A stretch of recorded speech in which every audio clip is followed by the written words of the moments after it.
Pagmulat pa lang ng mata ni Greg sa umaga ay agad na niyang inasikaso ang mga halamang gamot na pinapakulo niya. Ang mga halamang gamot na yon ay ibinebenta at inilalako niya sa kung sino-sino. Marami din naman bumibili nito dahil kilala na rin naman siyang albularyo. Sa murang edad niya, natutunan na niyang manggamot. Kaya naman ito na rin ang nagsilbi niyang hanap buhay. Pare, Oh, ano na naman kailangan mo? ito naman oh. Pinawag ka lang, may kailangan na kaagad. Malamang. Saka ka lang naman pumupunta rito kapag may gusto kang makuha eh. Na naman akong kailangan. Sabi ka naman, may gusto lang ako sabihin sa'yo. Yan ano bang sasabihin mo? Alam mo yung anak ni Aling Pinang? Oh, babae na naman. Ay nako, tigilan mo ako. Wala akong panahon sa mga babae. Ito namang taong to, nagkukwento lang naman. Di nga ako interesado. Sungit! Gusto mo na bang tumandang binata? Kung tatanda ako ng binata nang wala namang iniintinding sakit ng ulo, oo. Pero mahirap mabuhay na mag-isa ah. Mas mahirap mabuhay kapag may kasamang aasikasuhin pa. Alam mo kung bakit ang sungit mo palagi? Wala kasing nagpapasaya sa iyo eh. Alam mo kung anong nagpapasaya sa akin. Eh di yung mga lamang gamot mo at mga gamot na binibenta mo. Uy, alam mo naman pala eh. Pre, iba pa rin kapag merong tao na nagiging dahilan kung bakit ka nabubuhay. At iba rin ang pakiramdam kapag may taong dahilan kung bakit mamamatay ka sa stress. Eh naku, umalis ka na nga. Eh, nakakaganyan ka lang naman kasi iniwan ka na ni Karen eh. Tumigil sa ginagawa si Greg nang marinig ang sinabi niyo ng kanyang kaibigan. Tila hindi niya nagustuhan ang sinabi nito. Binitiwan niya ang hawak na palakol at saka tumingin ng seryoso kay Tolitz. Nakaramdam naman ng pagkailang ang lalaki pero hindi pa rin ito tumigil. Oh, bakit? Totoo naman, di ba? Wala nang iwan ka ni Karen, ang tingin mo na sa mga babae, pare-pareho. Migil ka nga. Pare naman, 5 taon na nakakalipas. Hanggang ngayon ba, hindi mo pa rin matanggap na wala na siya? Pre, ikaw rin naman kasi ang may kasalanan kung bakit siya umalis eh. Kasi palagi kang abala sa pag-aalbularyo mo. Alam mo kasi, kapag nagmahal ka ng babae, dapat binibigyan mo rin ng oras. Hindi naman kasi sila disenyo lang eh. Hindi ka ba titigil? Bakit? Masakit kasing marinig ang katotohanan, di ba? Na iniwan ka kasi nagkulang ka. Tapos ngayon idadamay mo lahat ng babae, kasalanan mo rin naman. Aalis ka ba o hindi? Aalis na nga. O talaga kahit kailan, tinalo pa babae na may dalaw eh. Napapailing na lamang na naglalakad ang lalaking si Tolitz. Si Greg naman, padabog na sinipa ang kahoy sa gilid. Hindi niya matanggap na tama ang sinasabi ni Tolitz. Sa kabilang banda, aminado rin naman siya na meron talaga siyang naging pagkukulang sa nakaraan niyang relasyon. Naupo siya sa gilid. Huminga siya ng malalim. Napapatulala na lamang siya sa pinapakulong mga dahon. Ay nako, busy talaga tong Tolitz na to. Kaya aga-aga naninira ng umaga eh. Nang matapos na niya ang pinakukuluan niya, nagtungo na siya sa bahay ng kanilang kapitan. Ihahatid niya ang halamang gamot na kanyang nagawa. Nang nasa harapan na siya ng malaking bahay, agad niyang kinausap ang gwardya. Pinapasok lang siya nito nang malaman na siya ang albularyong inaasahan ng kapitan. Pagpasok niya sa loob, ay inabutan niya ang kapitan sa paborito nitong tambayan, sa bakuran kung saan naroon ang mga panabong nitong manok. Oh, buti naman at nandito ka na. Baka na talaga lalamunan ko eh. Sakto dating mo. Naubos na kasi yung unang binili ko sa'yo. Ilang araw na akong walang inom na ganito kaya balik na naman ang plema. Mas mabisa na to ngayon. May hinalo kong halaman na bago. Sinubukan ko na yan kaya alam kong epektibo yan. Paano mo naman nalaman na epektibo yan kung wala ka namang ubo? Ang totoo niyan, may ubo ko nung nakaraan pagkatapos kong magatid sa iyo ng gamot. Sinadya kong magpahawa sa iyo para masubukan ko itong bago kong ginawa. Haba, pambihira ka talagang tao ka. Hindi ka dapat nagpapahawa para lang subukan yung gamot na yan. Baka mamaya may malala pala akong sakit di nadamay ka pa. Kayo na ang bahala kung magkano ibibigay niyo sa akin, Kapitan. Basta ang mahalaga may gamot na kayo. Sandali lang. Bakit to? Alam mo na ba kung papaano gumawa ng gayuma? Pinag-aralan mo na ba? Kapitan, sinabi ko naman sa'yo, yung mga ganong gawain masama yun. Hindi ako gumagawa ng ganon. At kahit na kailan, hindi ko aaralin yun. Bakit ba gustong-gusto mo ng gayuma? Di ba nakwento ko naman sa'yo nung nakaraan na gusto ko magkabalikan kami ng asawa ko? Talagang ayaw na niya sa akin Kung nagkulang ka sa kanya noon, hindi yun mapupunan ng gayuma. Niloloko mo lang ang sarili mo, Kapitan. Kung sakaling gayumahin mo siya, walang pag-ibig na namamagitan na sa inyo noon. Alam mo kung ano? Kapangyarihang itim. Basta, kapag may kakilala kang albularyo sabihan mo kaagad ako. Hindi kita sasabihan. Gagamitin ka lang ng kasamaan Magagalit lalo asawa mo kapag ganun ang ginawa mo. Eto naman, ninong mo naman ako Ninong kita, pero kapitan ka ng barangay. Hindi ganyan ang ugali ng kapitan, no? Dapat meron kang paninindigan at prinsipyo. Kung may kasalanan ka sa asawa mo, bumawi ka ng patas. Yan ang gusto ko sa iyo Meron kang dignidad sa lahat ng bagay. Kaya talaga, malaki ang tiwala ko sa iyo Alam mo, Greg, inaanak nga kita. Ewan ko sa iyo, Nung. Kalimutan na natin yung tungkol sa gayuma. Mamayang gabi, baka gusto mo lang na umextra. Kulang ang mga bata ko Roronda kami mamaya. Alam mo na, itong nakaraan may napapabalitang na hold up dito sa atin Yun yung susubukan naming pigilan gabi-gabi. Naku, ayoko nang umulit, Kapitan. Tama na yung isang beses lang. Ikaw ang bahala. Ako nagbibigay lang naman ako ng pagkakakitaan mo. Malakas pa naman ang kitaan dito sa pagiging albularyo ko at sa pagbebenta ng gamot. Huwag kayong mag-alala. Kapag meron ng nangisay sa mga binentahan ko, papasok ko bilang tanod nyo, Kapitan. Magsasalita pa sana ang Kapitan, pero agad na rin naglakad ng binata palabas ng bakuran. Napapakamot na lamang si Mang Roque. Habang naglalakad naman si Greg pabalik ng kanilang bahay, meron siyang nakasalubong na isang matandang babae. Hindi pa naman ito uugod-ugod, pero tila meron itong hinahanap. Lalagpasan na sana niya ito, pero bigla siya nitong kinausap. Meron ka bang nakitang magandang babae rito sa barangay ninyo? Maputi siya, mahaba ang buhok. Basta, maladiwata ang mukha. Nagkakamali po yata kayo ng lugar na pinaghahanapan niyo sa kanya. Kahit po kasi kailan, hindi nagkaroon ng maganda dito sa barangay na to. Sinasabi ba bang puro pangit ang mga babaeng narito? Kayo po nagsabi niyan O sige po, lalakad na po ako. Sa sandaling yun, normal na matanda lamang ang tingin ni Greg sa matandang babae. Hindi niya masyadong pinansin. Kahit pa alam naman niya sa kanyang sarili na medyo walang modo ang pagkakasagot niya.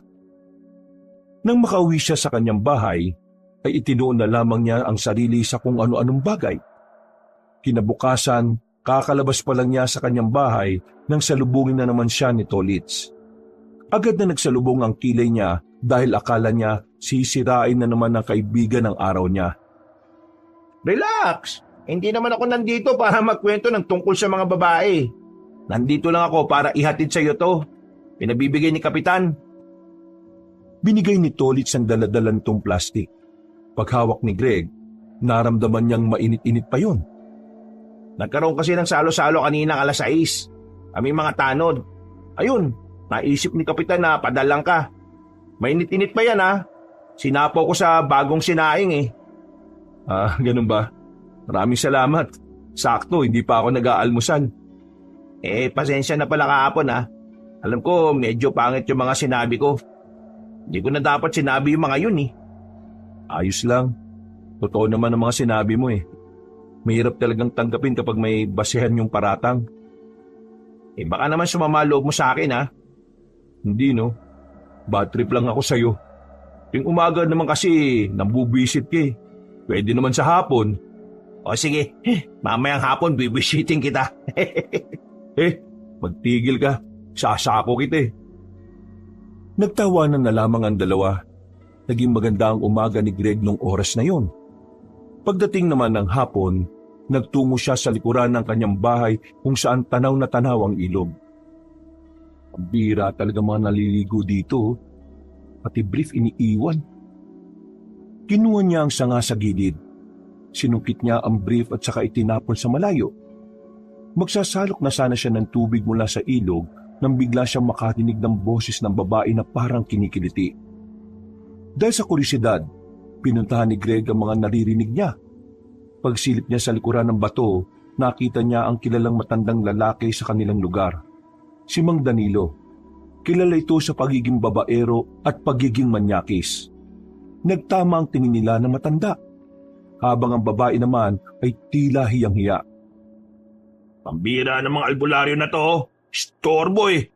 Di mo ba nakikita may gagawin kami? Nakikita ko kayo. Nakakita ako ng nakakadiring eksena. Nakakadiring eksena? Anong nakakadiri dito? Parang apo mo na yung babae na yan eh. Maawa ka naman no? Anong pakialam mo? Hindi naman ito minor de edad ah. Wala akong pakialam. Kaya nga aalis na ako eh. Wisit. Puntahan ka sana ng aswang. Aalis na sana si Greg pero napukaw na matanda ang kanyang atensyon. Ang salitang aswang ang kumuha ng interes niya para muling harapin si Mang Danilo. Bakit? Nakakita ka ba ng aswang? Hindi. Anong gagawin ko dun? Doon ka magtanong sa mga ngaso. Huwag sa akin. Storbo ka eh. Nakakita sila ng aswang? Doon ka nga magtanong sa kanila. Hindi sa akin. Pwede ba? Umalis ka na nga muna. Tutuloy na namin yung gagawin namin. Ngumisi na lamang si Greg at naglakad na lamang paalis. Nagsalok na lamang siya ng tubig at bumalik na rin sa kanyang bahay. Naging mabilis ang oras noon para kay Greg. Sa dami kasi ng ginawa niya, ay hindi na niya namalaya na sumapit na ang gabi. Uy, manayata. Nagyaya ka yatang mag-inom ngayon. Bakit, ayaw mo ba? Hindi umuwi ka na lang. Malamang gusto. Minsan lang ito mangyari, no? Pero seryoso, may problema ka ba? Wala naman. Bigla ko lang na-miss yung mga magulang ko. Naisip ko lang kasi, kung hindi siguro sila nagiwalay, masaya pa siguro kami ngayon. Nasaan na ba kasi sina tito at tita? Si tatay, stay in sa Maynila. Si nanay, huli kong balita, may kinakasama na raw. Naintindihan ko naman yung nararamdaman mo, pre. Ang mahalaga ngayon ayos ka naman. Nakakasurvive ka naman araw-araw. Tingnan mo nga kahit ilang taon mo na silang hindi nakakasama kinakaya mo. Wala lang. Bigla ko lang na-miss yung pakiramdam na kumpleto ang pamilya. Alam mo, hindi naman sa minamalit ko yung sitwasyon mo Pero kahit na ganyan yung nangyari sa pamilya mo, may nararamdaman akong inggit sa iyo Alam mo bakit? Kasi may tatay ka pa, may nanay ka pa. Pwede mo pa silang makita kapag ginusto mo. Ako, wala na talaga sila. Alam mo naman ang nangyari sa kanila, di ba? Kung hindi sana na-aksidente yung motor na sinasakyan nila di sana buhay pa sila. Kung ayos lang, matanong lang kita. Ano yung una mong naisip nang mapagtanto mo na wala na yung mga magulang niyo? Siyempre, natakot ako. Dalawa lang kami magkapatid Tapos si ate pa, may sarili ng pamilya. Ako na lang mag-isa sa bahay. Halos pareho tayo ng buhay. Pareho tayong walang magulang. Ang pagkakaiba nga lang, yung iyo, buhay pa. Yung sa akin, wala na. Ang una kong naisip ko na magiging mahirap para sa akin yung mga susunod na araw, linggo at mga taon. Pero inisip ko na lang din na baka parte lang din ito ng pagsubok sa buhay ko na kailangan kong lampasan. Kasi ganun naman, di ba? May mga pangyayari sa buhay natin na akala natin sinasadya ng Diyos. Pero kasama pala sa pagkakataon natin yun para mas lalo tayong tumibay. Alam mo, may natututunan na naman ako sa'yo. Matino ka naman palang kausap kapag seryosohan no? Kainis ka naman pare. Naiiyak na ako. Buisit. Alam mo, para mawala tong lungkot natin, Maligo na lang tayo dyan sa ilog. Ano ka ba? Gabi na, no? Malalim. Baka magkasakit pa tayo. O kaya, baka mabati ka pa. Sige na, ayun lang eh. Tara na, dali na lang natin itong lambanog. Tapos sa batuan tayo mag-inom. O di ba? Parang camping lang. Napapayag ni Tolit si Greg. Medyo may tama na rin kasi ito kaya kahit na papaano ay nabawasan na ang pagiging seryoso nitong tao. Ilang lakaran lang naman ay nakarating na rin sila sa ilog. Naganap sila ng mas magandang pwesto hanggang sa nakarating na nga sila sa ibabaw ng malaking bato. Inilapag nila ang alak at pulutan doon. Nag-ipon ng mga tuyong kahoy para magpaapoy. Nang magsimula na sila, merong kakaibang nakita ang binatang si Tolits. Pre, tingnan mo oh. Tao ba yun? Ha? Saan? Gastok. Ayun oh, yung sa batuan. Teka, diyan ka lang. Lalapitan ko. Lakas loob na naglakad si Greg patungo roon. Nang malapitan na niya yon, ay kagad niya itong sinuri. Nang laki ang kanyang mga mata nang makita ang isang babaeng nakahiga habang ang kalahating katawan nito ay nakababad sa tubig. Sinong babae ito? Gagi, tao yan pre. Patay na yata yan eh. Marahang inawakan ni Greg ang leeg ng babae. Dito na niya napagtanto na may pulso pa pala yun. Gasti, buhay pa to. Tara, tulungan mo ako. Ha? Anong gagawin natin dyan? Iaahon natin. Baka mamaya tumas ang tubig. Malulunod to ng tuluyan. Eh baka naman kapagbintangan tayo dyan. Tulungan mo na lang ako. Kapag may nangyari masama dito, mas lalo tayo mapagbibintangan eh. Kahit na nagdadalawang isip ay agad nilang binuhat ang babae patungo sa ibabaw ng malaking bato. Dito na nila napagtanto na kulay puti ang buhok nito. Nang tapatan nila ng ilaw ang mukha ng dalaga, nakita nila ang kagandahan nito na tila isang anghel. Napaka-perpekto na mukha, para bang walang kapintasan. Gagi pre, sobrang ganda naman ito. Ano kaya nangyari dito? Tolits, puntahan mo si Ninong. Sabi mo may nakita tayong babae rito. Huwag mong ipapaalam sa iba ha, sa kanya mo lang sasabihin. O bakit bawal malaman ng iba? Kapag may nangyari kang masama dito, mapagbibintangan din tayo. Mas maganda ng si Ninong lang ang nakakaalam. Sige na, bilisan mo na. Nagmamadaling makaalis ang lalaking si Tolits. Binantayan naman ni Greg ang babae. Maya-maya pa, nagulat na lamang ang lalaki nang biglang dumilat ang mga mata ng dalaga. Tumingin ito sa kanya, pero halatang nanghihina pa rin dahil hindi nito maigalaw ang buong katawan. Tulong! Tulungan mo ko. Wala kami ginawa masama sa'yo ha. Tinulungan ka lang namin. Tulungan mo ko. Kailangan ko makaligtas. Ha? Teka, ano bang nangyari sa'yo? Nakikiusap ako. Tulungan mo ko. Hindi nila ako pwede makuha. Hindi nga kita maintindihan. Dinawin mo nga yung kwento mo para alam ko kung paano kita tutulungan. Hinahabol nila ako eh. Hindi na natapos ng babae ang kanyang sasabihin nang mawalan na naman ito ng malay. Paghawak ni Greg sa leg nito, naalarma siya nang maramdaman ang kakaibang init ng katawan nito. Ano ba nangyayari dito? Biglang taas ng lagnat. O sige, bubuhatin na kita. Hindi na hinintay pa si Tolits. Dinala na niya ito sa kanyang bahay. Dahil malapit lang din naman yon, hiniga niya ang babae. Basang-basa ang katawan nito. Hindi naman niya magawang palitan ng suot dahil magmumukha na naman siyang manyakis. Kaya ang ginawa niya, binalutan niya na lamang ito ng kumot. Mabilis naman niyang kinuha ang gamot na ginawa niya para sa lagnat. Pilit niyang pinapainom nito ang dalaga. Ayan, Kapitan. Yan yung babaeng nakita namin. Ano nangyari dyan, Greg? Nakita nga namin to sa batuhan. Dinala ko na rito kasi biglang tumaas yung init ng katawan niya eh. Pero napainom ko na ng gamot.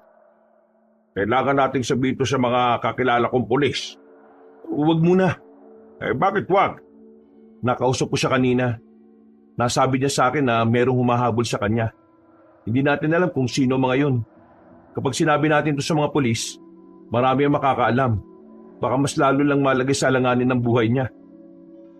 Ayos pre. Ngayon nakikita ko ng concern ka na ulit sa babae. Sira ulo. Pinagawa ko lang to kasi pakiramdam ko, responsibilidad natin siya kasi tayo nakakita sa kanya. Kung sa bagay, may punto ka.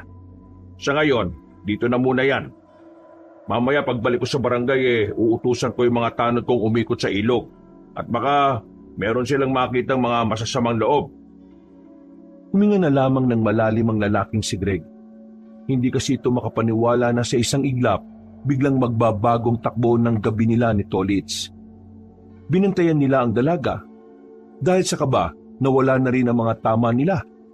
Hindi rin sila makatulog sa kakaisip.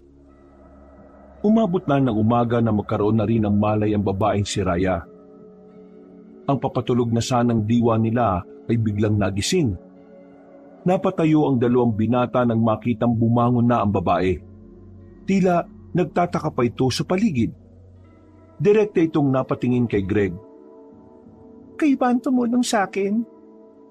Oo, kami nga. O ano, kumusta ang ang pakiramdam mo? Maraming salamat sa ginawa niyong pagtulong sa akin. Kung hindi dahil sa inyo, baka wala na ako. Miss, ano ba pangalan mo? Taga saan ka ba? May mga magulang ka ba? Raya ang pangalan ko. Wala na akong mga magulang.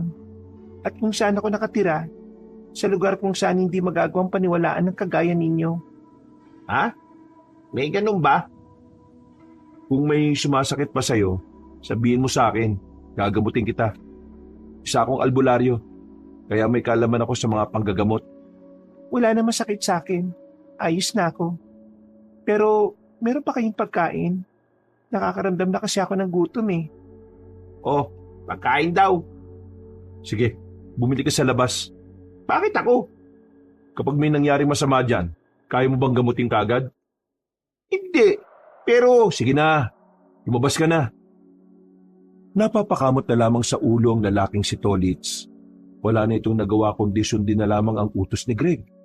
Samantala, tila nakakaramdam naman ng hiya ang lalaking si Greg nang tumingin sa kanya ang babae.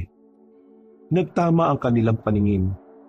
Bagay na mas lalo niyang kinaiilang.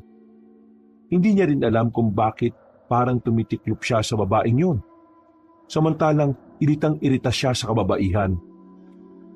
Paano niyo ako nakita? Nagiinuman kami kagabi dyan sa ilog. Napansin ka naming nakaiga sa batuhan.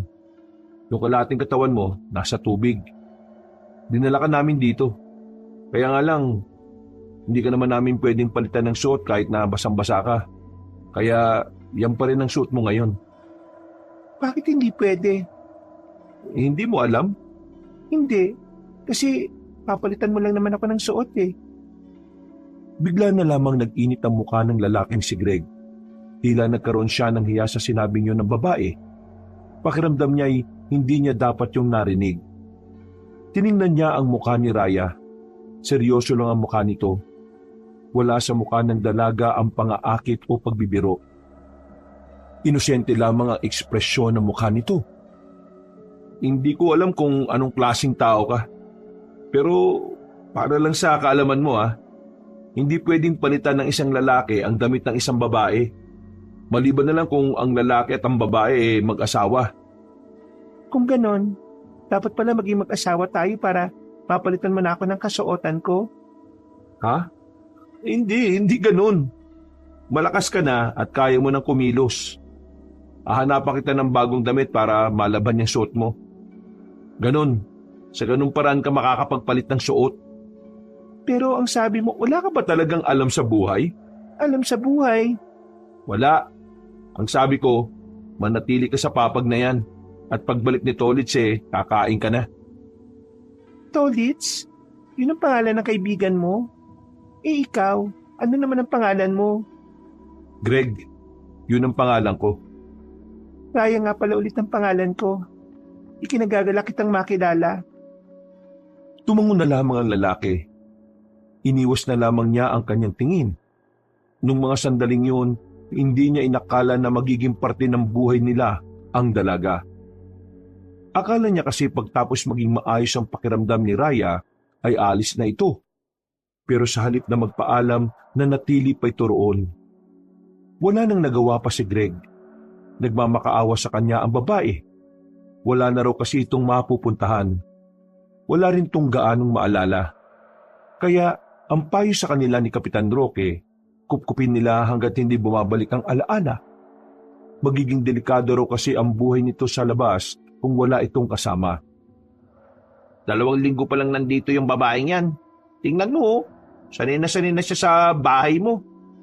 Umamin ka nga sa akin. Di ba ayaw mo sa mga babae? Bakit mo tinanggap yan? Anong nagpabago sa isip mo, pre? Hindi kita iniinis ha. Nahihiwagaan lang ako sa nangyayari.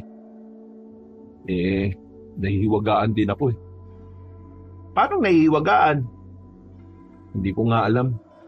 Pagdating sa kanya, parang hindi ko kayang humindi. Baka naman kasi Hoy, hindi to gaya ng iniisip mo ah. Basta, komplikado. Tuwing titingnan ko lang siya, pakiramdam ko may mabigat akong responsibilidad na kapag hindi ko ginawa, maraming maapektuhan. Ano? Mabigat na responsibilidad? Basta, wag mo na lang isipin. Hindi naman to gaanong mahalaga eh. Baka masyado lang ako nag-iisip. Napalingon ng dalawa sa babaeng si Raya habang nagsasampay ito ng mga nilabang damit. Ngumiti ito sa kanila ng saglit. Agad namang napaiwas ng tingin si Greg. Napakaganda ni Raya, no? Bagay na bagay sa kanya yung buhok niyang maputi. Pero, hindi ka ba tinatablan? Kung pinagsasabi mo, ikaw namamanya ka na naman Hindi naman yun ang gusto kong sabihin. Ang ibig kong sabihin, sa loob ng 2 linggo, di ka man lang ba nagkaroon ng kahit na kaunting paghanga sa kanya? Sobrang ganda niya, pre, oh. Ang dami na nga nakakagusto dyan, eh. Pati si Mang Danilo, yung lintik na manyak na yun, tinatanong pa sa akin kung kaano-ano mo si Raya. Maganda si Raya. Walang kagaya ganda niya. Pero yung tingin ko sa kanya, wala pa sa iniisip mo. Basta, ayoko na lang munang isipin yan. Ang gusto ko lang isipin ngayon ay kung paano babalik yung alaala niya. Tumango na lamang si Tolitz. Sabay na lamang nilang nilagok ang kape. Makalipas ang ilang oras ay sumapit na rin ang kinagabihan. Tahimik na ang paligid. Magkaharap si Greg at Raya sa iisang lamesa. Hindi nagsasalita ang lalaki, pero binasag ni Raya ang katahimikan. Greg, pwede ba akong lumabas ng mag-isa bukas ng umaga? Naku, hindi pwede. Delikado. Kailangan kasama mo ko. Kasi pagkasama kita, baka mahiya ka eh. Ha? Bakit naman ako mahihiya? Kasi may nagtanong sa akin kung makaano-ano tayo para hindi maging masama ang tingin nila sa'yo. Sinabi ko kasi na makasintahan tayo. Hindi na napigilan ni Greg ang kanyang sarili. Naibugan niya ang inunuyang pagkain. Bumulwak ang kanin sa mukha ng dalaga. Pero sa halip na magalit, napangiti pa si Raya. Ganito ba ang bagong paraan ng paghilamos? Kanin na mula sa bibig ang ginagamit? Ang saya naman ito. Pasensya na Hindi ko sinasadya to. Oh, pamunas. Punasan mo yung mukha mo. Maraming salamat. Pero hindi naman ako galit eh. Bakit mo sinabi na magkasintahan tayo? Kahit na hindi naman totoo. Nagsinungaling ka pa sa iba eh. Masama ba magsinungaling? Malamang. Anong klaseng tanong yan? Saan lupad ka ba galing at bakit parang ang dami mo namang yatang hindi alam? Ang tanda mo na no? Kung masama pa lang magsinungaling, dapat lang na totohanin na natin ito para ang kasinungalingan na sinasabi ko ay maging katotohanan. Ha? Sinasabi mo dyan? Maging magkasintahan na tayo. Malamang, hindi mo na naman alam yung sinasabi mo. Ang mabuti pa, kumain ka na lang dyan, no? Ngumiti si Raya. Iwas na iwas naman ding tumingin ng lalaki. Hindi niya kayang tingnan si Raya ng malapitan habang nakangiti ito. Matapos ang kanilang hapunan, inasikaso na lamang ni Greg ang mga gamot na inilaga niya. Isa-isa niya yung inilagay sa bote.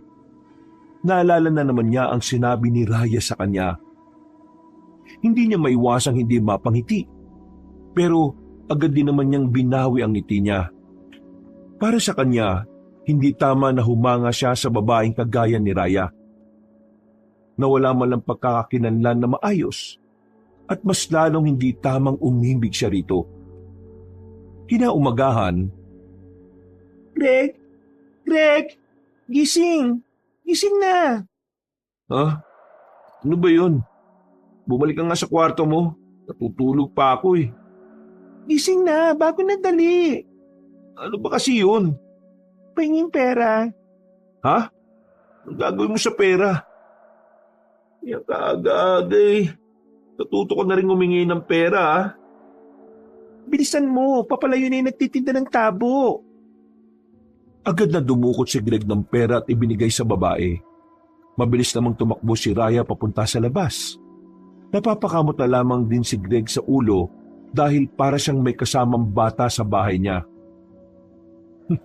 Nagtitinda ng tabo ang potek. Baka taho.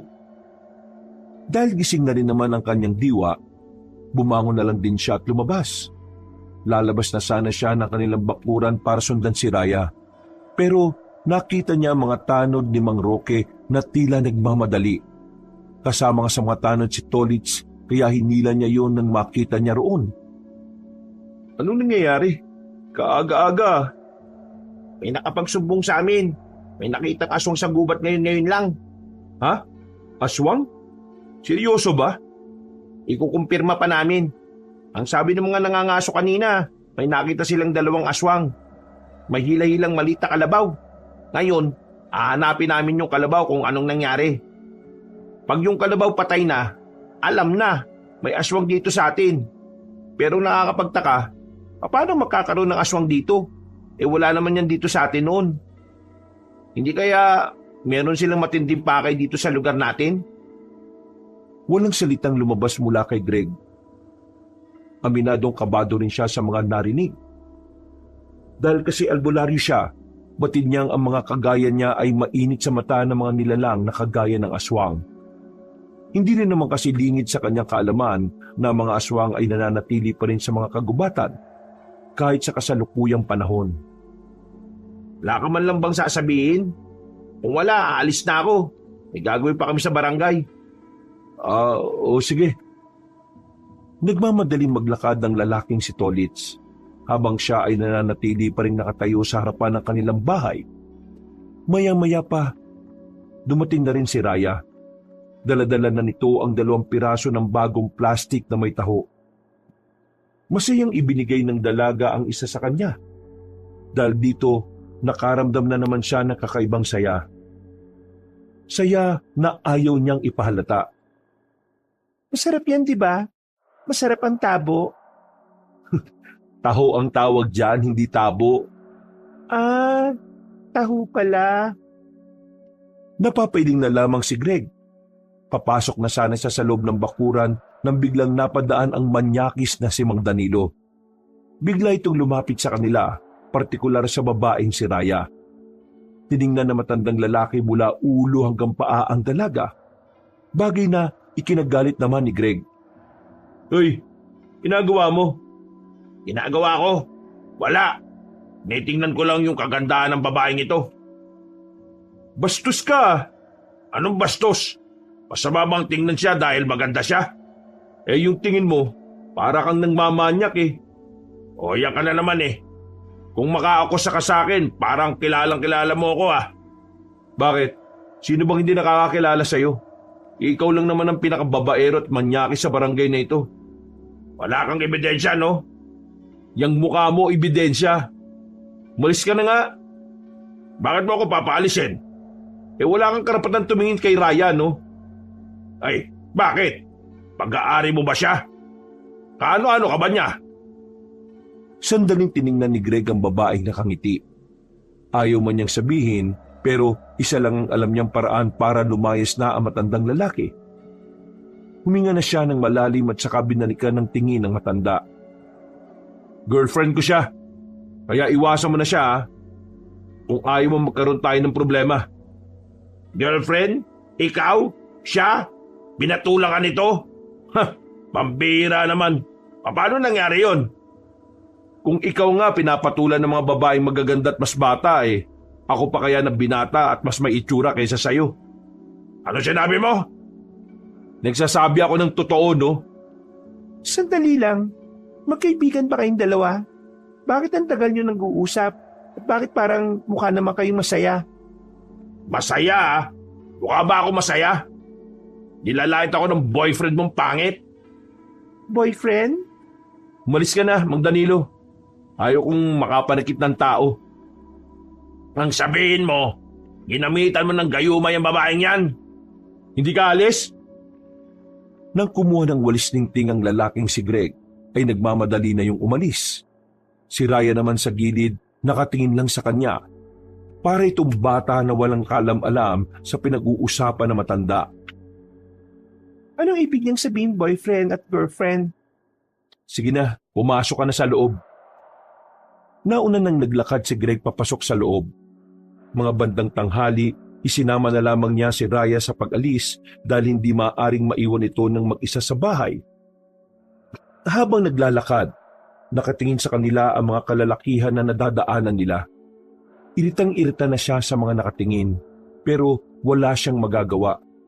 Literal na diwata naman kasi talaga ang itsura ng babae. Saan tayo pupunta? Akala ko ba bawal ako lumabas? Walang magbabantay sa'yo, kaya isasama na lang kita. Sabi mo matanda na ako, kaya bakit kailangan mo pa akong bantayan? Para kang bata. Ang dami mong hindi alam, kaya hindi ako kampante na iwan ka. Uy, pre, saan ang punta mo? Magde-date kayo? Baliw, pinagsasabi mo. Dadalin lang namin itong mga gamot sa mga customer ko. Ah, kala ko date na eh. Saan naman ang punta mo? Huwag mong sabing sasama ka sa amin. Di ah, palabas lang ako ng barangay. Papunta ako sa bayan. Meron daw kasi doon isang biktima ng aswang pero nakaligtas. Gusto ni Kapitan Roque na makuhanan ko ng salaysay. Tingnan kung tutugma yung sinasabi niya sa sinasabi ng mga mangangaso. Teka, bakit ang tahimik yata ni Raya? Uy Raya, inaaway ka ba nito? Ha? Hindi no? Bakit ka tahimik? Takot ka ba sa aswang? Huwag mo siyang tinatanong ng ganyan. Alam mo naman kung gaano ka-inosente ang babaeng yan Tolits, anong ibig sabihin ng girlfriend at boyfriend? Nang marinig ni Greg ang sinabing yon ng dalaga, ay biglang lumakas ang tibok ng kanyang puso. Namawis din ang kanyang palad dahil sa kaba. Nagiinit ang mukha niya sa kahihiyan. Raya, di ba sabi ko? Ang girlfriend ay yung babaeng kasintahan. Yung boyfriend naman ay lalaking kasintahan. Bakit mo naman naitanong? Sabi kasi ni Greg kay Mang Danilo, girlfriend niya raw ako. Sabi naman ni Mang Danilo, boyfriend ka naman daw si Greg.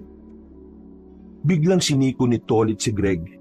Hindi naman makapagsalita ang lalaki. Hindi niya alam kung papaano niya dedepensahan ang kanyang sarili. Ikaw pre di ka nagsasabi kailan pa? Mali ka ng pagkakaintindi mo. Sinabi ko lang yun para umalis na si Mang Danilo. Di ba kapag magkasintahan dapat nagmamahalan? Oo Raya, dapat nagmamahalan ng magkasintahan. At ang magkasintahan dapat nagkikis. Nagkikiss? Huy, doon ka na nga. Kung ano-ano tinuturo mo kay Raya Sige na, dito na ako. Ingat sa lakad lovebirds. Nang humiwalay na sa kanila ang lalaking si Tolits, binisan na lang ni Greg ang kanyang paglalakad. Sinundan naman siya ni Raya. Pero bago sila lumiko sa kanto, nakaramdam na lamang si Greg na wala na sa kanyang likuran ng babae. Sa kamalas-malasan pa, meron pa siyang nakabanggaan na lalaki. Uy, bulag ka ba? Pasensya na. May tinitingnan kasi ako Huwag kang maglakad kung di mo kayang gamitin ng maayos yung mga mata mo, ha? Ha? Mata ba pinanglalakad? Uy, ano? Nako, wala akong panahon makipagsagutan sa'yo ngayon. Nawawala kasama ko. Diyan ka na. Hindi na niya hinarap pa ang lalaking yon. Hinanap na lamang niya si Raya. Natagpuan niya ang dalaga na nagtatago sa likuran ng kulungan ng mga manok. Nanginginig pa ito. Takot na takot. Parang maiiyak na. O Raya, ako to si Greg. Bakit? Anong problema? Uy, ako to. Huwag ka matakot. Greg? Oo, ako nga to. Bakit ba? Anong nangyayari sa'yo? Bigla ka na lang nawala tapos bigla ka na lang nagkakaganyan. Natakot ako sa kanya. Sino? Sabihin mo sino? Yung lalaki. Natatakot ako sa kanya. Sino bang lalaki? Yung lalaking humahabol sa akin. Naalala ko na siya. Teka, bumalik na ba yung alaala mo? Hindi ko pa maalala lahat. Ngunit naalala ko yung mukha niya. Ang pakiramdam ng takot ay damang-dama ko pa rin. Siya ang nilalang na yun. Tama, siya ang aswang na pilit akong kinukuha. Aswang ang lalaking sinasabi mo? Teka, bakit ka naman gustong kunin ng aswang? Hindi ko alam kung bakit niya ako gustong kunin. Wala akong maalala eh. Naalala ko lang, ang gabing hinahabol niya ako at ang nakakatakot niyang anyo. Nakita ko siya. Saan mo siya nakita? Ngayon ba yung sinasabi mo? Ang lalaki na kasalubong mo. Siya yun. Sa hindi maipaliwanag na dahilan, nakaramdam na lamang ng kilabot ang lalaking si Greg. Sa kanya lang napagtanto na kaya pala kakaiba rin ang pakiramdam niya sa kausap niya. Meron pala itong itinatagong maitim na lihim. Nakausap ko siya kanina eh. Tingin ko, kailangan na muna nating umuwi. Pero paano kung masundan niya tayo? Baka madamay ka at masaktan ka pa, Greg. Isipin mo ang sarili mo. Huwag ako. Isa pa, hindi naman kita pababayaan eh. Nandito lang ako para sa'yo. Kasi boyfriend kita? Ha? Di ba sabi ni Tolitz, nagmamahalan daw ang mag-boyfriend at mag-girlfriend? Ibig sabihin, dapat mahal mo rin ako. Ang mabuti pa, umalis na tayo. Bukas ko na ihahatid ang mga gamot. Umuwi na tayo, dahil delikado na ang buhay mo rito. Hinawakan na lamang ni Greg ang kamay ng babae at sabay na rin silang bumalik. Pag-uwi nila sa bahay, dito na naramdaman ni Greg ang pangamba. Habang abalang dalagang si Raya sa loob, palihim siyang nagtungo sa silong ng kanyang bahay. Kinuha niya roon ang mga lumang libro tungkol sa mga aswang. Sinimulan na niyang basahin ang mga nakalagay doon. Gusto niyang paghandaan ng maaaring paglapit ng mga aswang kay Raya. Malakas kasi ang kutob niya na mga susunod na araw maaaring malagay na sa mas mapanganib na sitwasyon ang buhay ng babae. Kailangan ko mapag-aralan ng mga bagay na may kinalaman sa mga aswang. Kailangan kong protektahan si Raya. Maagang bumangon si Greg. Pagtingin niya sa silid ng dalaga ay wala roon si Raya. Kinakabahan siya agad. Nagmamadali siyang tumungo sa labas. Inabutan niya si Raya at Tolitz na abalang nagluluto. Nakahinga siya ng maluwag. Ang buong akala niya ay meron nang nangyari sa babae. Anong meron? Ha? Wala naman. Tinuturuan ko lang si Raya magluto. Ang sabi kasi niya, dapat ang girlfriend pinaglulutuan ng boyfriend. Ikaw Greg, siraulo ka talaga ah. Kung ano-ano yung sinasalpak mo sa utak niyan eh. Nung umagang yun ay sabay-sabay na silang kumain. Masayang-masaya ang babaeng si Raya. Habang si Greg naman ay pasimpleng tumitingin sa babae. Hindi niya maiwasang hindi suyapan ang kagandahan nito. Habang tumatagal, gumaganda ito ng gumaganda sa paningin niya. Para bang mas lalo niyang nabibigyan ng halaga kung anuman ang itsura ng panloob at panlabas na anyo ni Raya. Matapos nilang kumain, umalis na muna si Tolitz. Sila na lamang ang naiwang dalawa. Gusto sanang umalis ni Greg para ihatid ang mga gamot na nagawa niya. Pero naisip niyang manatili na lamang muna sa bahay. Masyado kasi siyang nag-aalala para kay Raya. Greg, Masarap ba luto ko kanina? Ha? Oo, masarap. Pero hindi naman ikaw nagluto nun si Tolits Ako nagluto nun. Kapag hindi ikaw nagtimpla, hindi ikaw ang nagluto nun. Ganun ba yun? Greg, pwede ba akong maligo sa ilog? Hindi pwede. Mag-isa ka lang dun Eh di sumama ka. Naiibang ka na ba? Nahihibang. Maligo ka sa banyo. Di yung kung saan-saan ka mapapadpad. Napapakamot na lamang sa ulo ang babaeng si Raya dahil hindi nasunod ang kanyang gusto. Dito ka lang. Lalabas lang ako para bumili ng tanglad. Wala nang tanglad sa taniman ko Tumango lang ang babae sa kanya. Lumabas na rin si Greg. Habang naglalakad siya ay nakasalubong na naman niya ang matandang babae. Pamilyar yun sa kanya. Yun ang matandang babae na nagtanong sa kanya nung nakaraang araw. Hindi na sana niya papansinin, ang kaso ay humarang na naman ito sa kanyang daraanan. Bumuntong hininga ang lalaki. Nakakaramdam siya ng asar sa matanda. Iho, nakita mo ba yung babaeng maganda? Ano siya matangkad, maputi. Naitanong niyo na po yan nung nakaraan sa akin. At isa lang naman ang sagot ko dyan Wala akong alam. Ay, ganun ba? Basta, kapag nakita mo siya, hanapin mo lang ako sa kabilang baryo. Mahalugad ang pangalan ko. Kaano-ano niyo ba yung babaeng hinahanap niyo? Anak ko siya. Ilang araw na siyang nawawala. Maganda siya, maputi, matangkad, at kulay puti ang buhok niya. Agad na pumasok sa isipan ni Greg ang babaeng si Raya. Hindi siya maaaring magkamali. Malaki ang tsansa na si Raya ang hinahanap na matanda. Pero hindi muna siya naging kampante at komportable dun sa matanda. Dahil nasa panganib ang buhay ni Raya, wala siyang pinagkakatiwalaang tao. Ay nako, wala akong panahon sa ganyan. Pasensya na ho kayo. Ay, pasensya na rin sa abala. Naglakad na si Greg palayo. Nakita niya pa matandang babae na nanatiling nakatingin sa kanya. Sa hindi malamang dahilan, bigla na lamang siyang nakaramdam ng kaba. Pakiramdam niya, may itinatago ang matandang yon. Matapos makabili ng tanglad, ay nadaanan niya si Kapitan Roque. Abalang-abala yon sa pagpapalinis ng tapat ng kanilang barangay. Sandaling lumayo roon ng kapitan nang makita siyang lumapit. Kumusta? Yung si Raya, kumusta siya? Nagiging maayos na ba yung relasyon ninyo? Kapitan, wala namang namamagitan sa amin ng tao.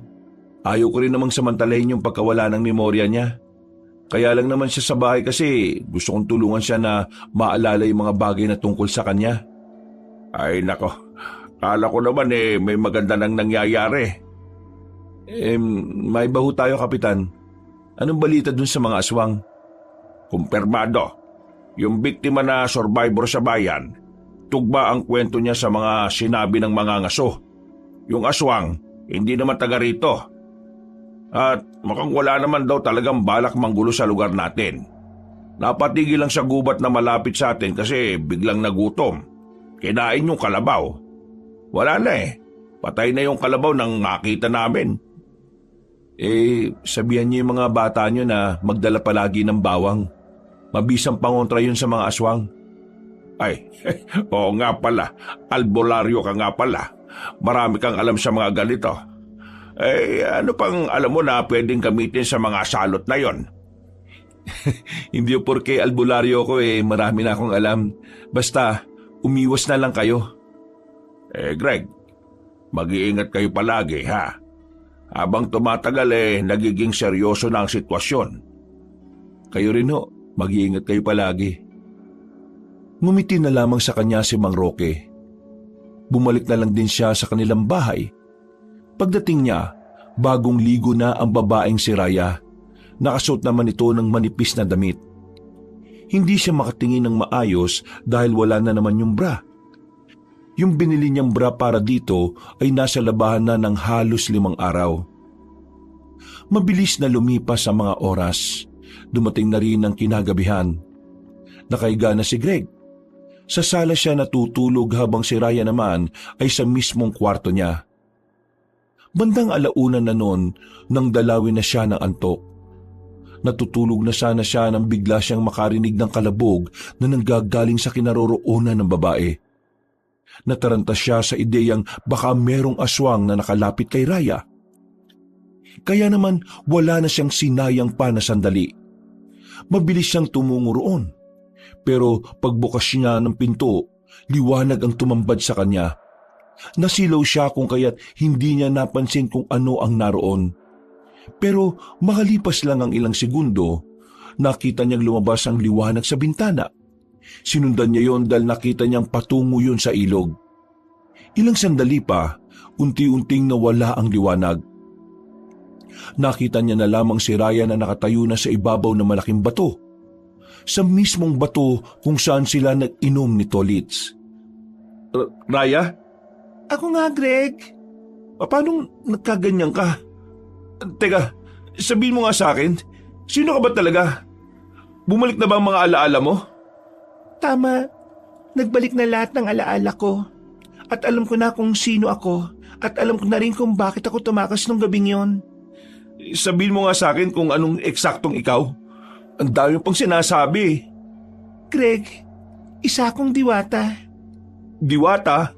Paano ka naging diwata? Mula ko sa angka ng mga diwata na may kakayahang mag-anyong tao para tumulong sa sangkatauhan. Dahil sa misyon na ibinigay sa akin, natuklasan ng mga aswang na ang mga diwata ay may taglay na kakaibang dugo. Ang dugo na kung iinumin nila, magkakaroon na rin sila ng kakaibang lakas. Mas lalo silang magiging mabangis.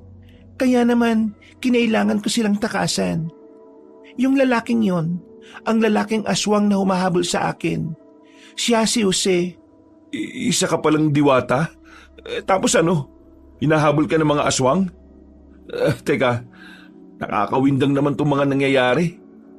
Masaya ako dahil ang mga nag-alaga sa akin ay mga tamang tao, Greg. Ikaw ang kailangan ko para makabalik ako sa amin. Ha? Pinagsasabi mo? Ang medalyon na dala-dala ko, nakuha nila yon sa akin. Ako lang ang makakagamit nun. Yun kasi ang ginagamit para buksan ang lagusan papunta sa aming mundo. Kailangan ko mabawi yun sa kanila. At ano naman ang magagawa ko dyan, Raya? Kita mo naman na isang pangkaraniwang albularyo lang naman ako.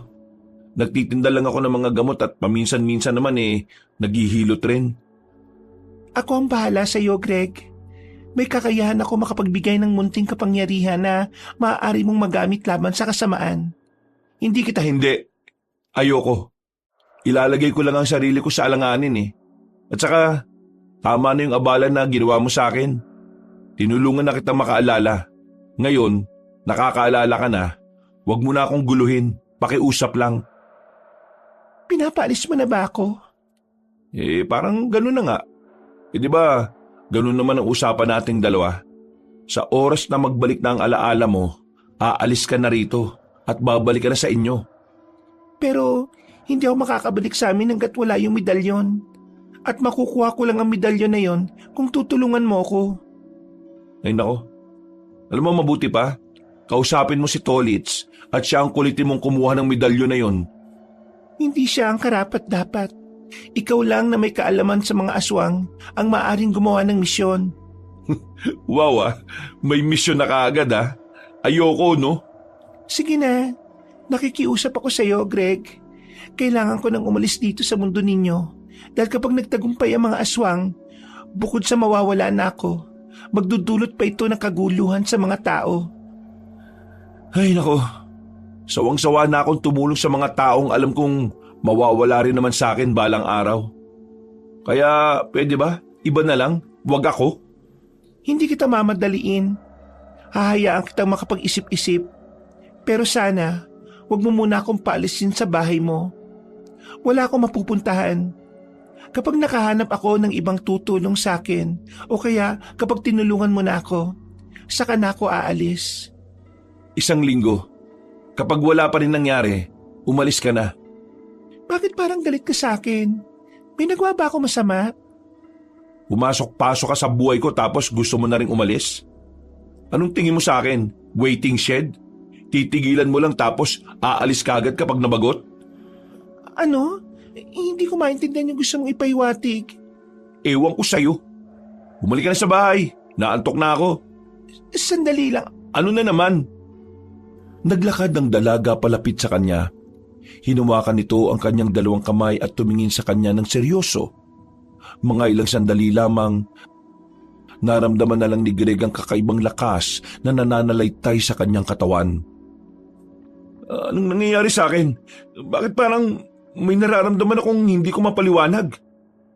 Binigyan kita ng kakaunting proteksyon, kakaunting lakas para sa oras na malagay sa alanganin ng sarili mo. Kakayanin mong lumaban. Naku, ang kulit mo. Sinabi ko na nga, Kailangan mo ito, Greg. Dahil sa oras na malaman nila na magkasama tayo, malalagay ka rin sa panganib. Kapag nakapagdesisyon ka na, magsabi ka kagad. hindi na nakapagsalita pa ang lalaking si Greg. Sumunod na lamang siya sa babae. Bumalik na lamang siya sa kanyang tulog. Kinaumagahan, nagising siya at nakita niya ang dalaga sa bakuran na nagiinit ng tubig. Parang wala lang nangyari. Bigla niyang naalala ang mga sinabi sa kanya ni Raya sa ilog. Nagtaka siya. Napaisip. Hindi niya alam kung totoo ba ang mga narinig niya mula sa babae o baka panaginip lang. Umupo siya sa gilid. Nag-isip ng malalim. Pinakiramdaman niya ang kanyang sarili. Hindi niya nararamdaman ang lakas na binibigay sa kanya ng dalaga. Tumingin siya ulit kay Raya. Mas lalo siyang nalito nang nginitian siya nito. Panaginip lang ba yon? Greg, nagiinit na ako ng tubig. Magkape ka na. May itatanong sana ako sa iyo eh. Ano yon? Nasa ilog tayo kaninang madaling araw, di ba? Oo, bakit? Nakapag-desisyon ka na ba? Tama nga hinala ko. Hindi yung panaginip. Panaginip ang alin? Wala. Tanong ng tanong sa kanya ang babae tungkol sa magiging desisyon niya. Pero mas pinili niyang hindi na lamang yun pag-usapan. Pagsapit ng tanghali, dinala na muna niya si Raya sa barangay para may kasama ito. Sa araw kasi na ito ay kailangan na niyang maihatid ang mga gamot sa mga bumili nito. Nagpasama na lamang siya kay Tolit sa takot na baka bigla na lang may lumapit na aswang sa kanya. Bakit naman hindi mo sinama si Raya? Delikado, no? Delikado? Bakit? Alam mo na ba kung sino yung mahabol sa kanya? Aswang. Ano? Aswang? Biglang hinila ni Greg si Tolits papunta sa gilid. Tumingin-tingin na muna ito sa paligid. Nang masigurong wala namang nakarinig sa sinabi ng kaibigan, agad niya itong pinaalalahanan. Sige, lakas mo magsalita. Baka mamaya may makarinig sa iyo dyan eh. Alam mo naman na kaligtasan ni Raya ang pinag-uusapan natin dito. Sorry pre, pero sigurado ka, aswang ang umahabol sa kanya?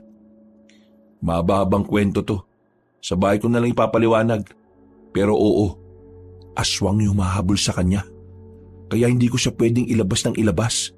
Kasi hindi ko naman agad malalaman kung aswang ba yung nasa paligid o hindi.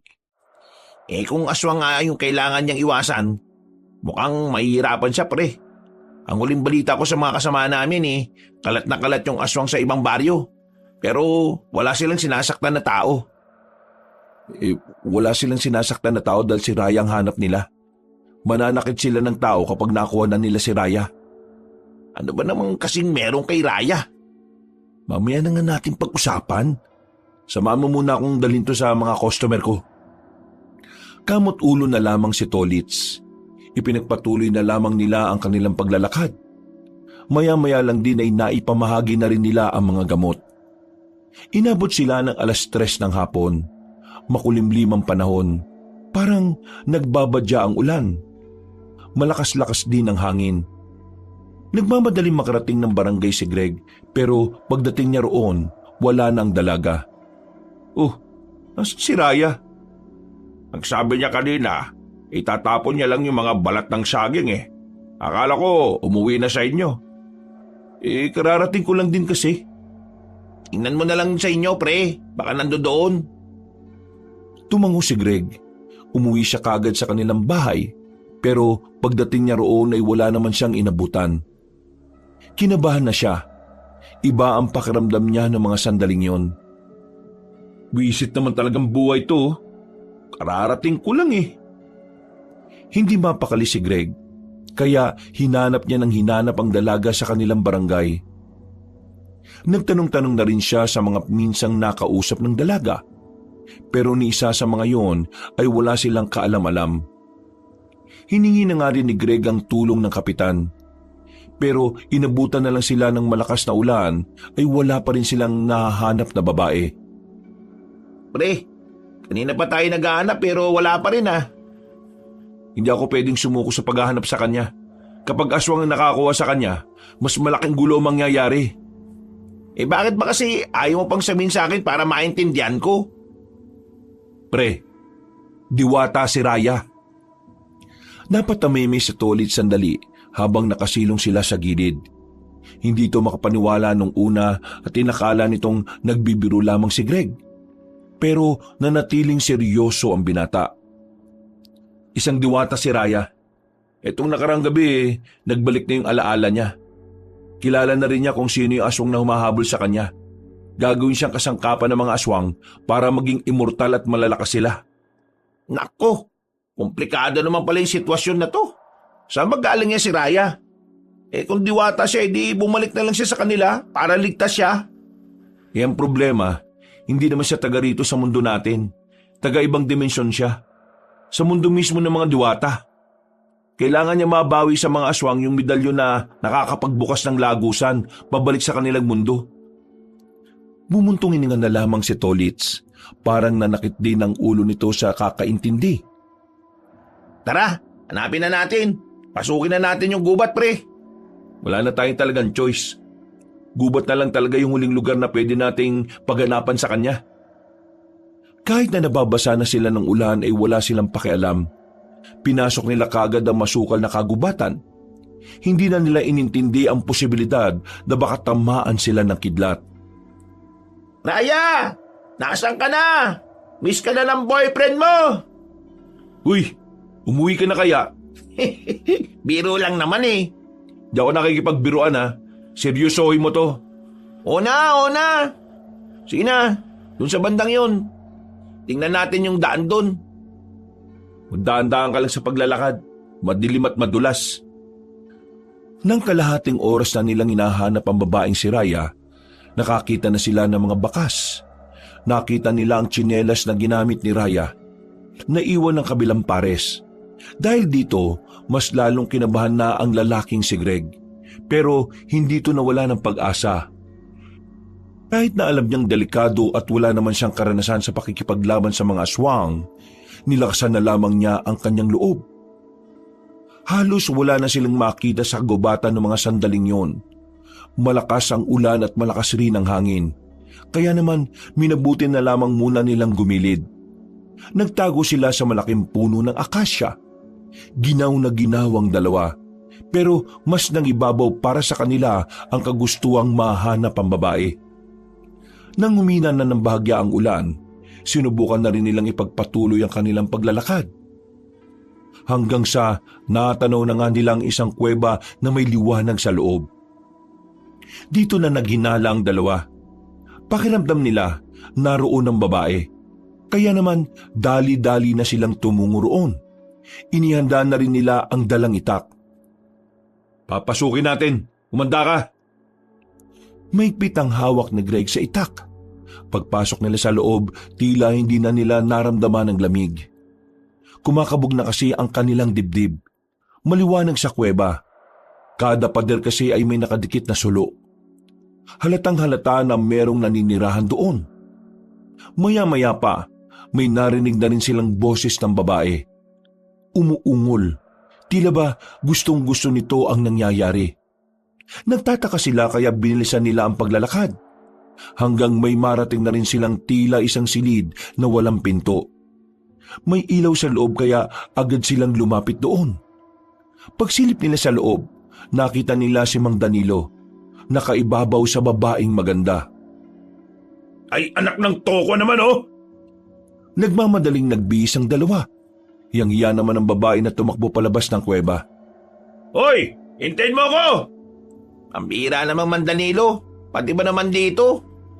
Alam nyo, epal kayo eh. Lalo ka na, Greg. Lagi ka nalang istorbo sa mga ginagawa ko. May hinahanap kaming tao. Malay ba naman naming nandito ka? Wala ka bang pang motel? Talagang sinetap mo pa tong kuweba para lang sa kamanyakan mo no? Anong pinagsasasabi mo? Inabutan kami ng malakas na ulan sa labas, kaya dito kami napadpad. Sa mga damuhan lang sana kami para romantic, biglang umulan. Ano magagawa ko? Eto yung una naming nakita. Buisit talaga kayo. Ibig sabihin, hindi kayong gumawa ng mga ilaw-ilaw sa pader? Bakit naman ako magsasayang ng oras para gumawa nun? Titira ba ako rito? Kung ganun, meron talagang nakatira dito. Natataranta sila nang marinig nila ang isang malakas na pag-angil ng aswang. Lalong-lalo na ang matandang si Danilo.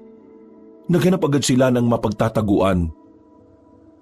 Merong papag sa loob ng silid na yon kung saan sila nagtago.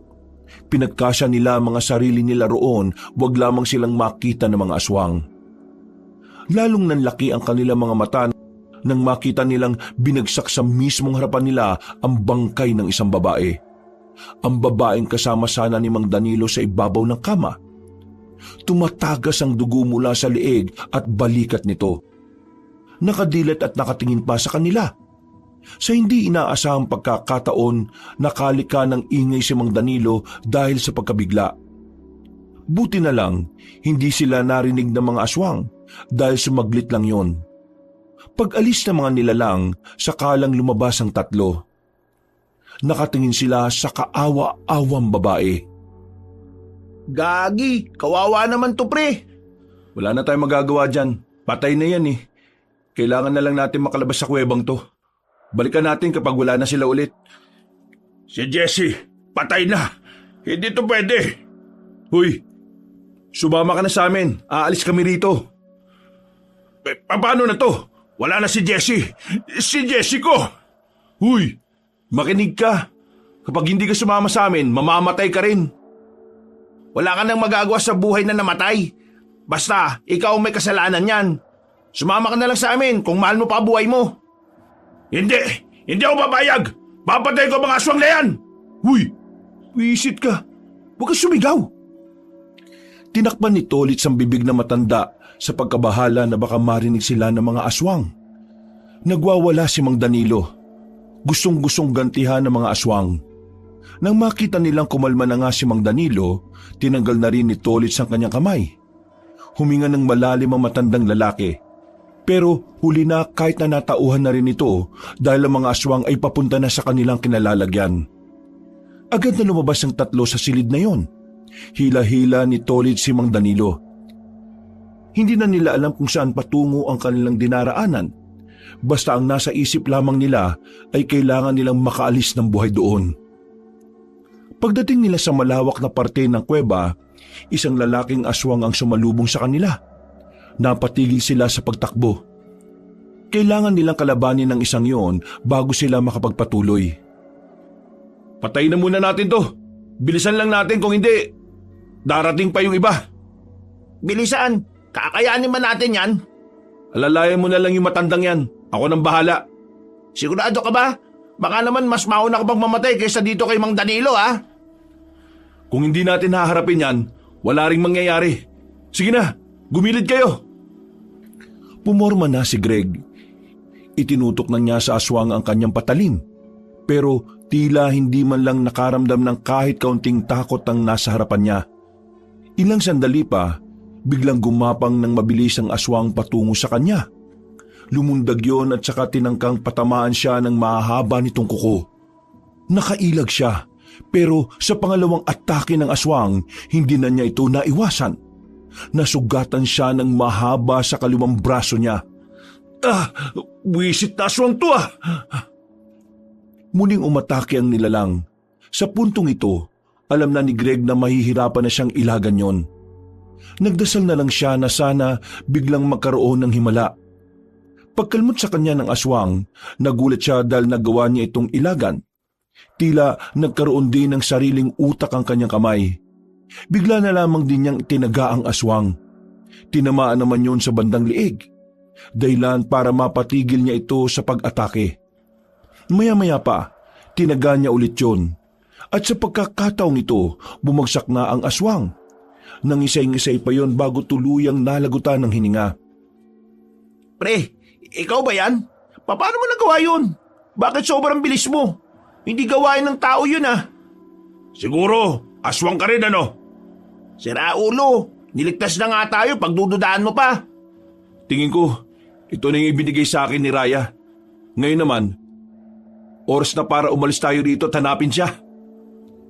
Nang marinig na nilang paparating na ang iba pang mga aswang, hindi na sila nagsayang pa ng oras. Nagmamadali na silang tumakbo. Sinundan lang nila ang daan kahit na hindi nila alam kung saan sila dadalhin ng kuwebang yon.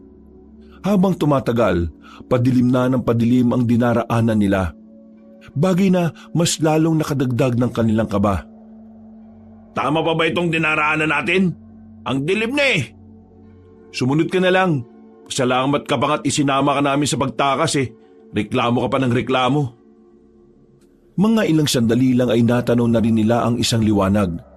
Binilisan nila ang kanilang paglalakad sa pag-asang yun na ang lagusan palabas. Pero nang marating na nila yon, isang kamalasan pala ang nag-aabang sa kanila. Tumago sila sa gilid ng lumang kalsada. Nasa unang tingin pa lang, mukhang hindi na yon dinaraanan ng kahit na sino. Pero sa tapat, nakita nila ang isang sasakyan. Nakatutok ang ilaw sa kanila. Silaw na silaw sila kaya hindi nila alam kung sino ang nasa harapan nila. Ayun, sakto pre. Baka pwede mo naman kaming isakay. Pinatay ng lalaki ang ilaw ng sasakyan. Nang dumilim ay lalo nilang hindi ito namukaan. Pero sa mga oras na yon, masama na ang pakiramdam ng albularyong si Greg. Hindi siya komportable sa taong yon. Alam mo ba kung saan lugar na to? Kilala kita. Naalala ko boses mo. Teka, parang kilala rin kita. Agad na dumaloy ang kaba sa kalooban ni Greg nang maalala niya ang lalaking nakabanggaan niya.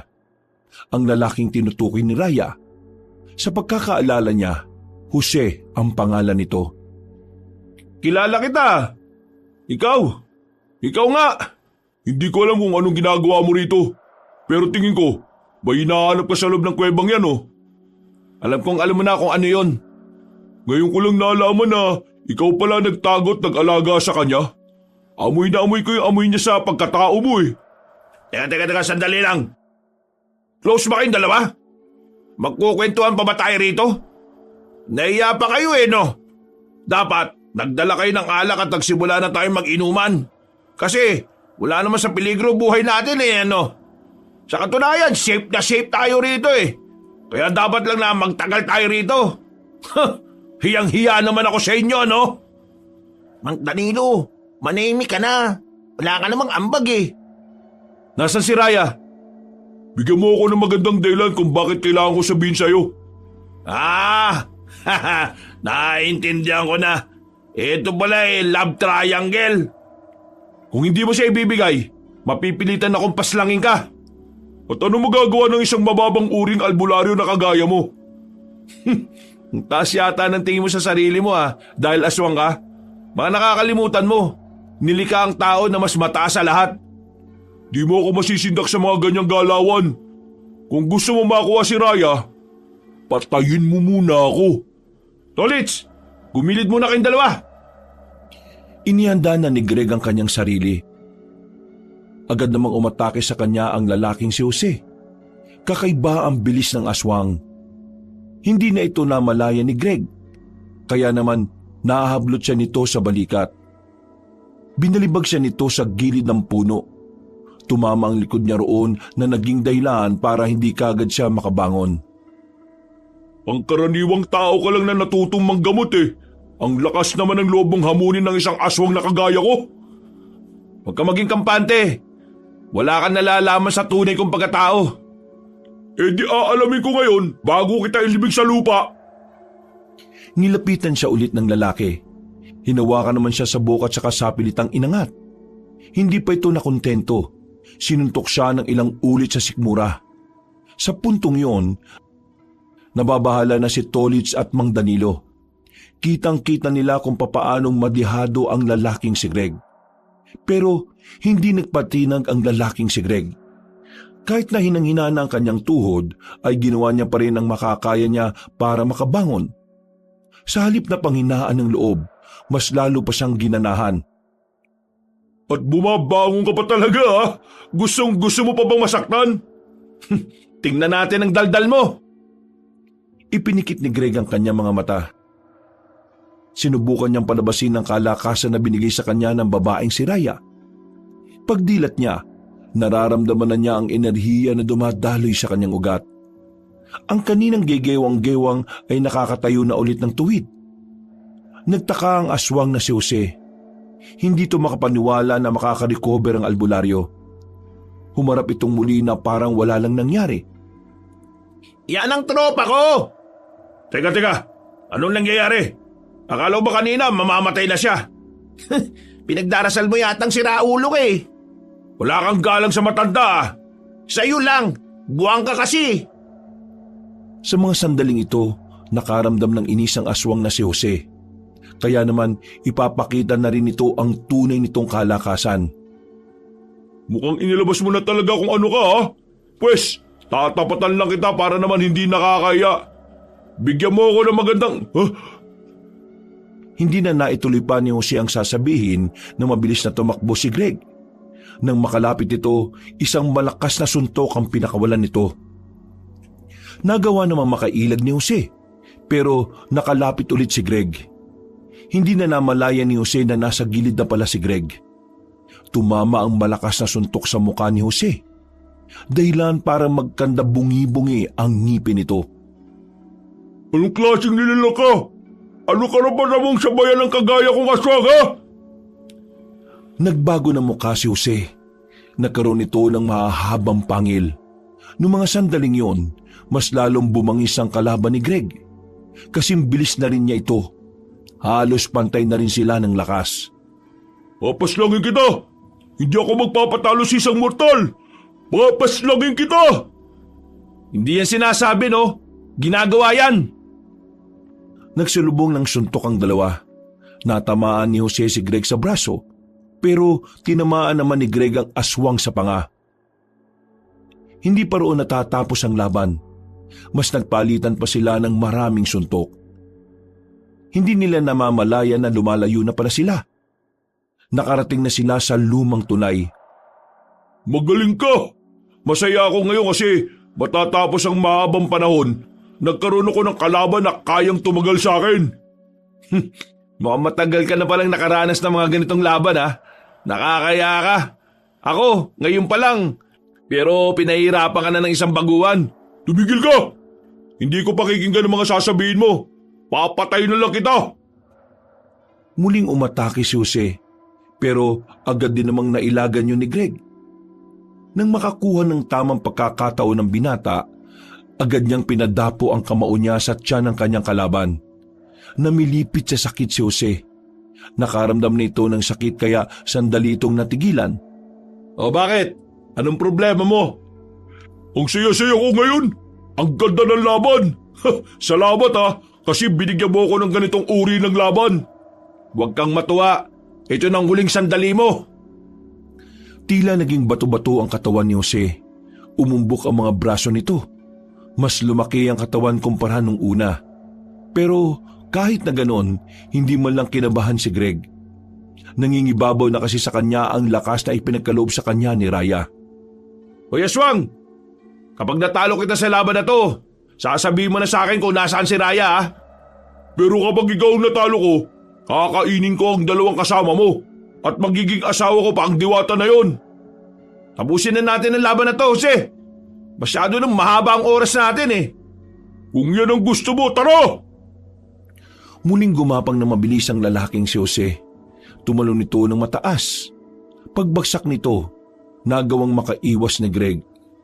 Nakakita ng tamang pagkakataon ng binatang albularyo. Kinuha na ni Greg ang itak sa lapag.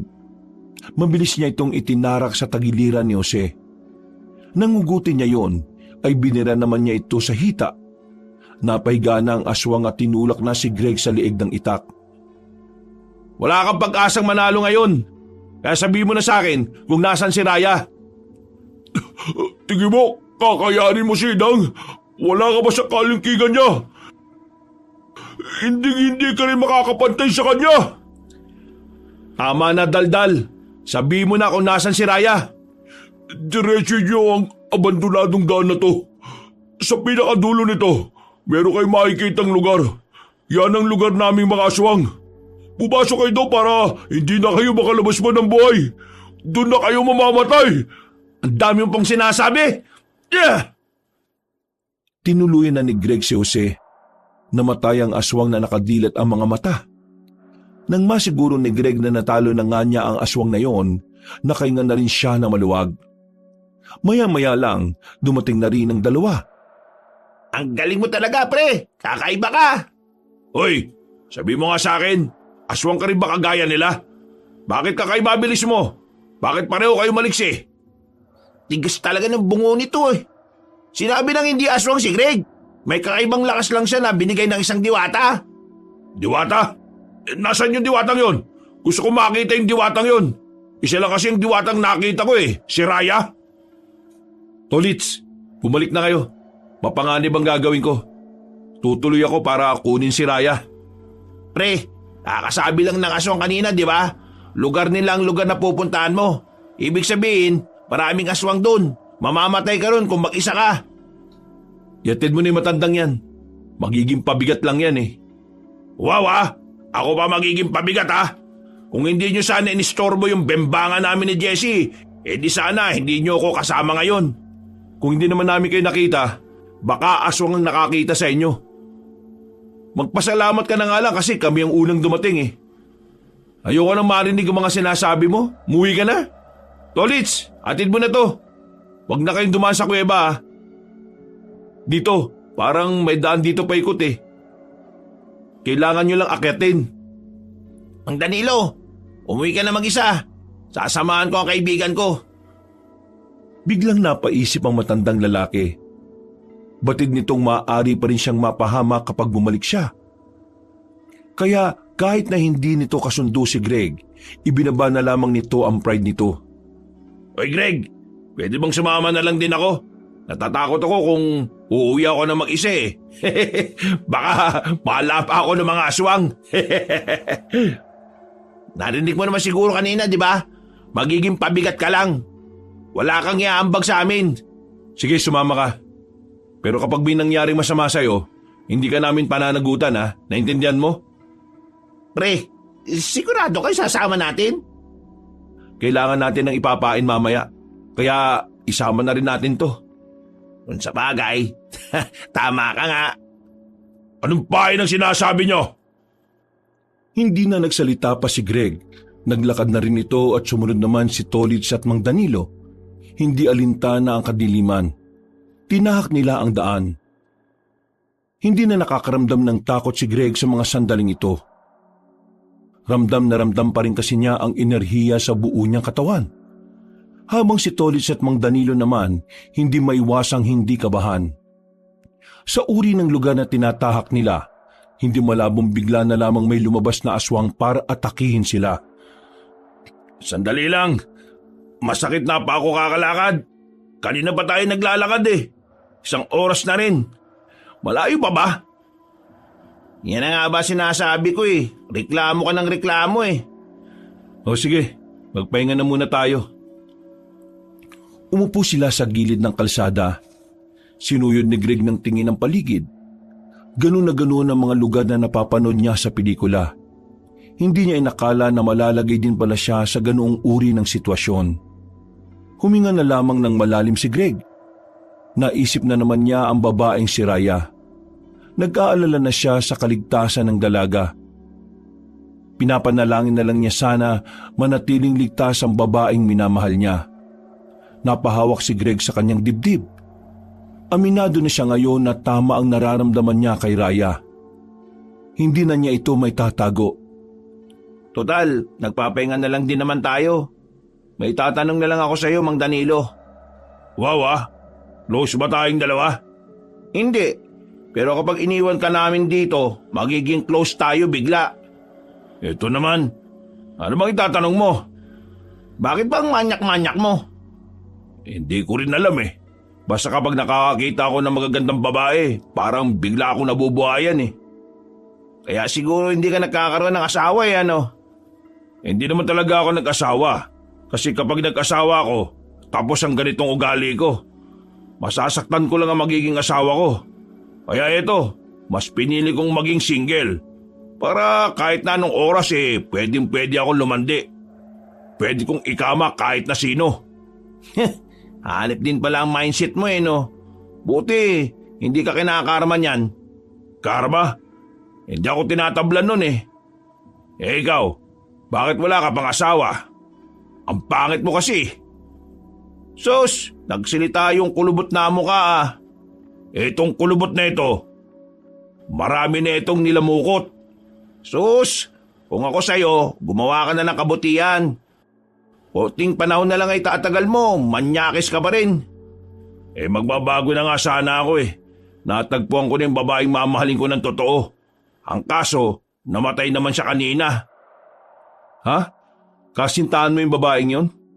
Sa lahat ng babaeng nakipaglandian sa akin, siya lang naman ang sineryoso ko Mahal niya ako kahit na matanda na ako.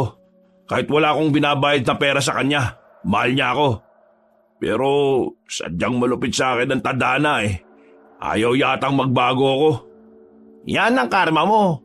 Sabi mo hindi ka tinatablan ng karma. Isang malalim na paghinga na lamang ang nagawa ng matandang si Danilo.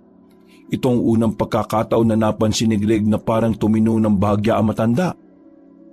May konting panahon ka pa naman sa mundo Pwedeng-pwede ka pang magbago. Bakit ba kung magsalita kayo para ngayon na ako mamamatay? Depende. Malay mo, pagdating natin sa lugar ng mga aswang mauuna ka na pala. Napalunok na lang ng laway ang matandang si Mang Danilo. Maya-maya lang din ay nagpatuloy na rin sila sa kanilang paglalakad. Mahaba pa ang kanilang tinahak. Pero makalipas lang ulit ang isang oras, nakita na nila ang isang maliwanag na komunidad. Tila buhay na buhay sa malayuan. Sa unang tingin, para lang itong normal na lugar.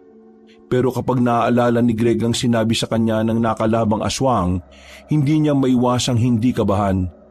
Batid niya na sa oras na humakbang sila patungo roon, nasa hukay na ang kabilang paan nila.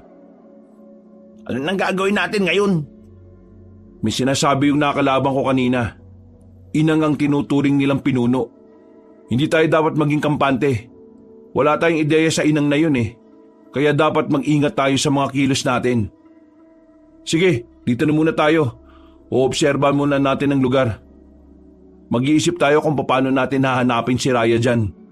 Sa ngayon, samantalahin natin ang oras na ito para makapagpahinga. Mukhang hindi na tayo makakalabas ng buhay sa lugar na yan Baka hindi ko na masimulan ng pagbabago ko. Huwag ka masyado mag-isip ng negatibo. Mas lalo tayong hindi makakausad kung matatakot tayo Sa aming mga albularyo, kapag palagi mong iniisip yung negatibong resulta, wala kang magagawang epektibong gamot. Kaya ang ginagawa ko, iniisip ko na magiging maayos ang lahat. Ang kailangan ko lang, magtiwala. Yun ang ginagawa ko sa kahit saang bagay. O yan, may natutunan ka na naman. Hindi yung puro susot puwet na lang ng babae ang nasa isip mo. Isang oras na silang naghintay. Kahit na basang-basa pa ang kanilang suot na natili sila roon. Tumila na rin naman ang ulan, pero hindi pa rin sila nakakabuo ng matinong plano. Dito lang kayo. O bakit? Ano na naman ang gagawin mo, pre? Susubukan kong makalapit. Mabilis naman ako Kaya kung sakaling makahalata sila, mabilis din ako makakaalis. Kailangan ko makapagmasid ng mas malapit. Meron ako naisip na paraan para makapasok kayong dalawa sa lugar na yan nang hindi nila napapansin. Ano namang paraan? Gawin niyo akong pain. Uy, nagbibiro lang si Greg kanina. Bakit mo naman sineryoso? Kahit hindi niya sabihin, ito pa rin ang unang ideya na papasok sa utak ko. Kailangan natin itong subukan. Paano natin gagawin yan? Lalapit ako sa lugar nila. Magpapanggap akong baliw na naliligaw. Pupukawin ko yung atensyon nila. Kapag nasa akin ang atensyon ng mga yan, gumawa na kayo ng paraan para makapasok. Ako naman, mas gagawa ko ng eksena para mapilitan silang asikasuin ako. Kapag nakuha nyo na si Raya, mauna na kayo. Paano kung patayin ka nila? Ang sabi nila, ang mga aswang, hindi basta-basta kumakain ng matanda. Kumbaga, bulok na ang laman loob ng mga nasa edad ko. Hindi nila ako pagkakainteresan. Una nilang iisipin, paano ako nakarating sa lugar nila. Pero dahil nga nagpapanggap akong baliw, iisipin nilang naligaw lang ako. Kung sakali mang pumalpak ang ideya ko at patayin nila ako, tanggapin na lang natin. Kahit na mukhang alanganin ang naisip ng matandang si Danilo, sinubukan na lang ni Greg ang pagkatiwalaan nito. Positibo ang kanyang pananaw sa pinaplano nila. Kaya na makabuelo sila, sinimulan na rin nila ang kanilang binabalak. Palihim silang lumapit.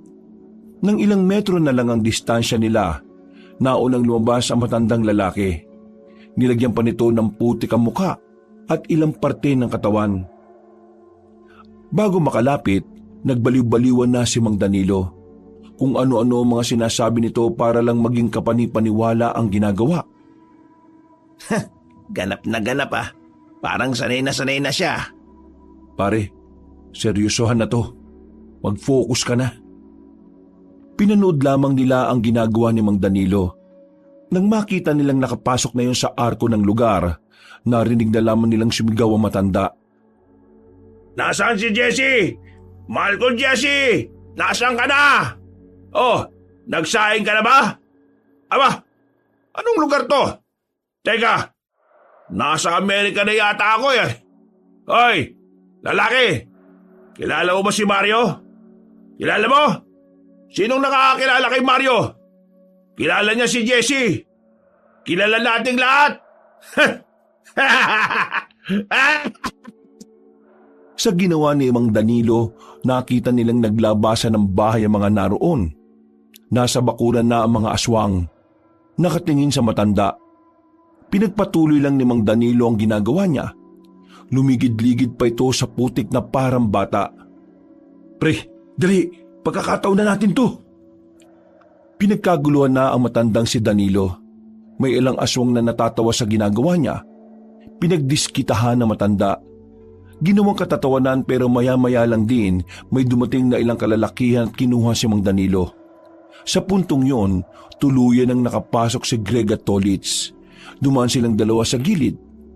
Sa isang iglap lang, malayo-layo na kagad ang narating nila Greg at Tolitz. Anong ginagawa mo? Nagko-concentrate ako. Ha? Bakit? Kapangyarihan at lakas ni Raya ginagamit ko. Kaya magagamit ko rin to para malaman kung nasan siya ngayon dito. Bira naman pre. Dapat kanino mo pa inisip yan nung nandun tayo sa malayo. Ngayon lang sumagi sa utak ko eh. Kaya manahimik ka na muna. Sa likuran ng bahay umupo si Greg at ipinikit niya ang kanyang mga mata. Huminga ito ng malalim.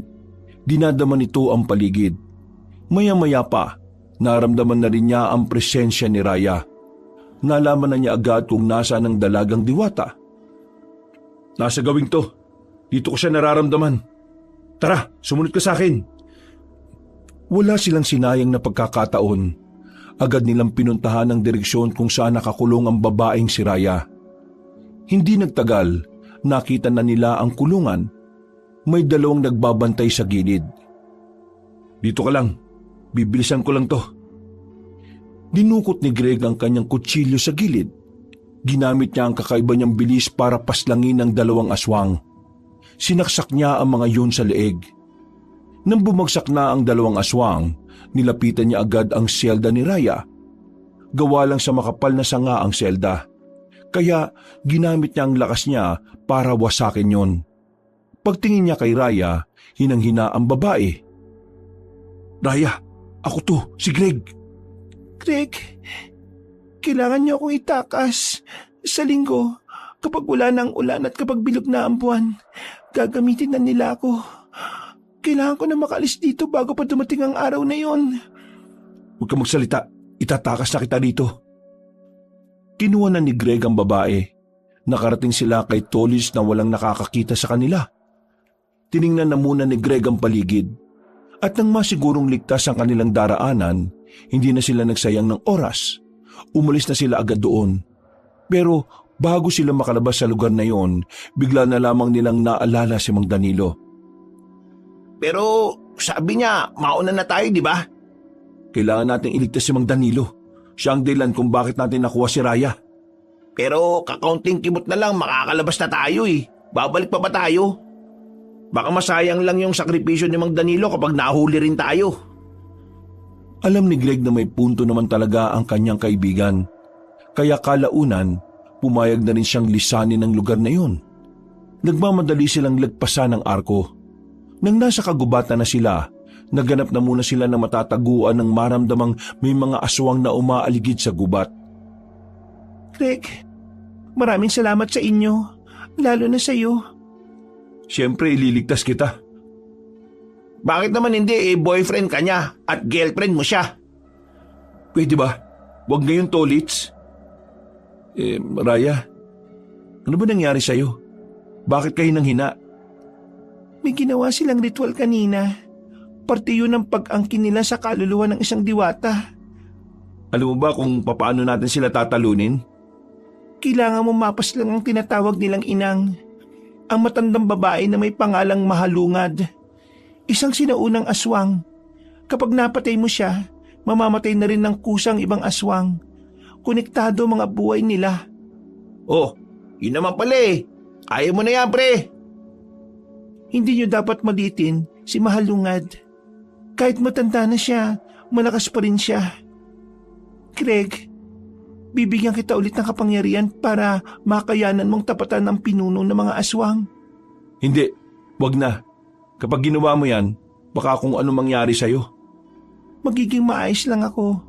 Huwag mo kong intindihin. Kailangan mo siyang matalo, Greg. Ikaw lang ang makakatalo sa kanya.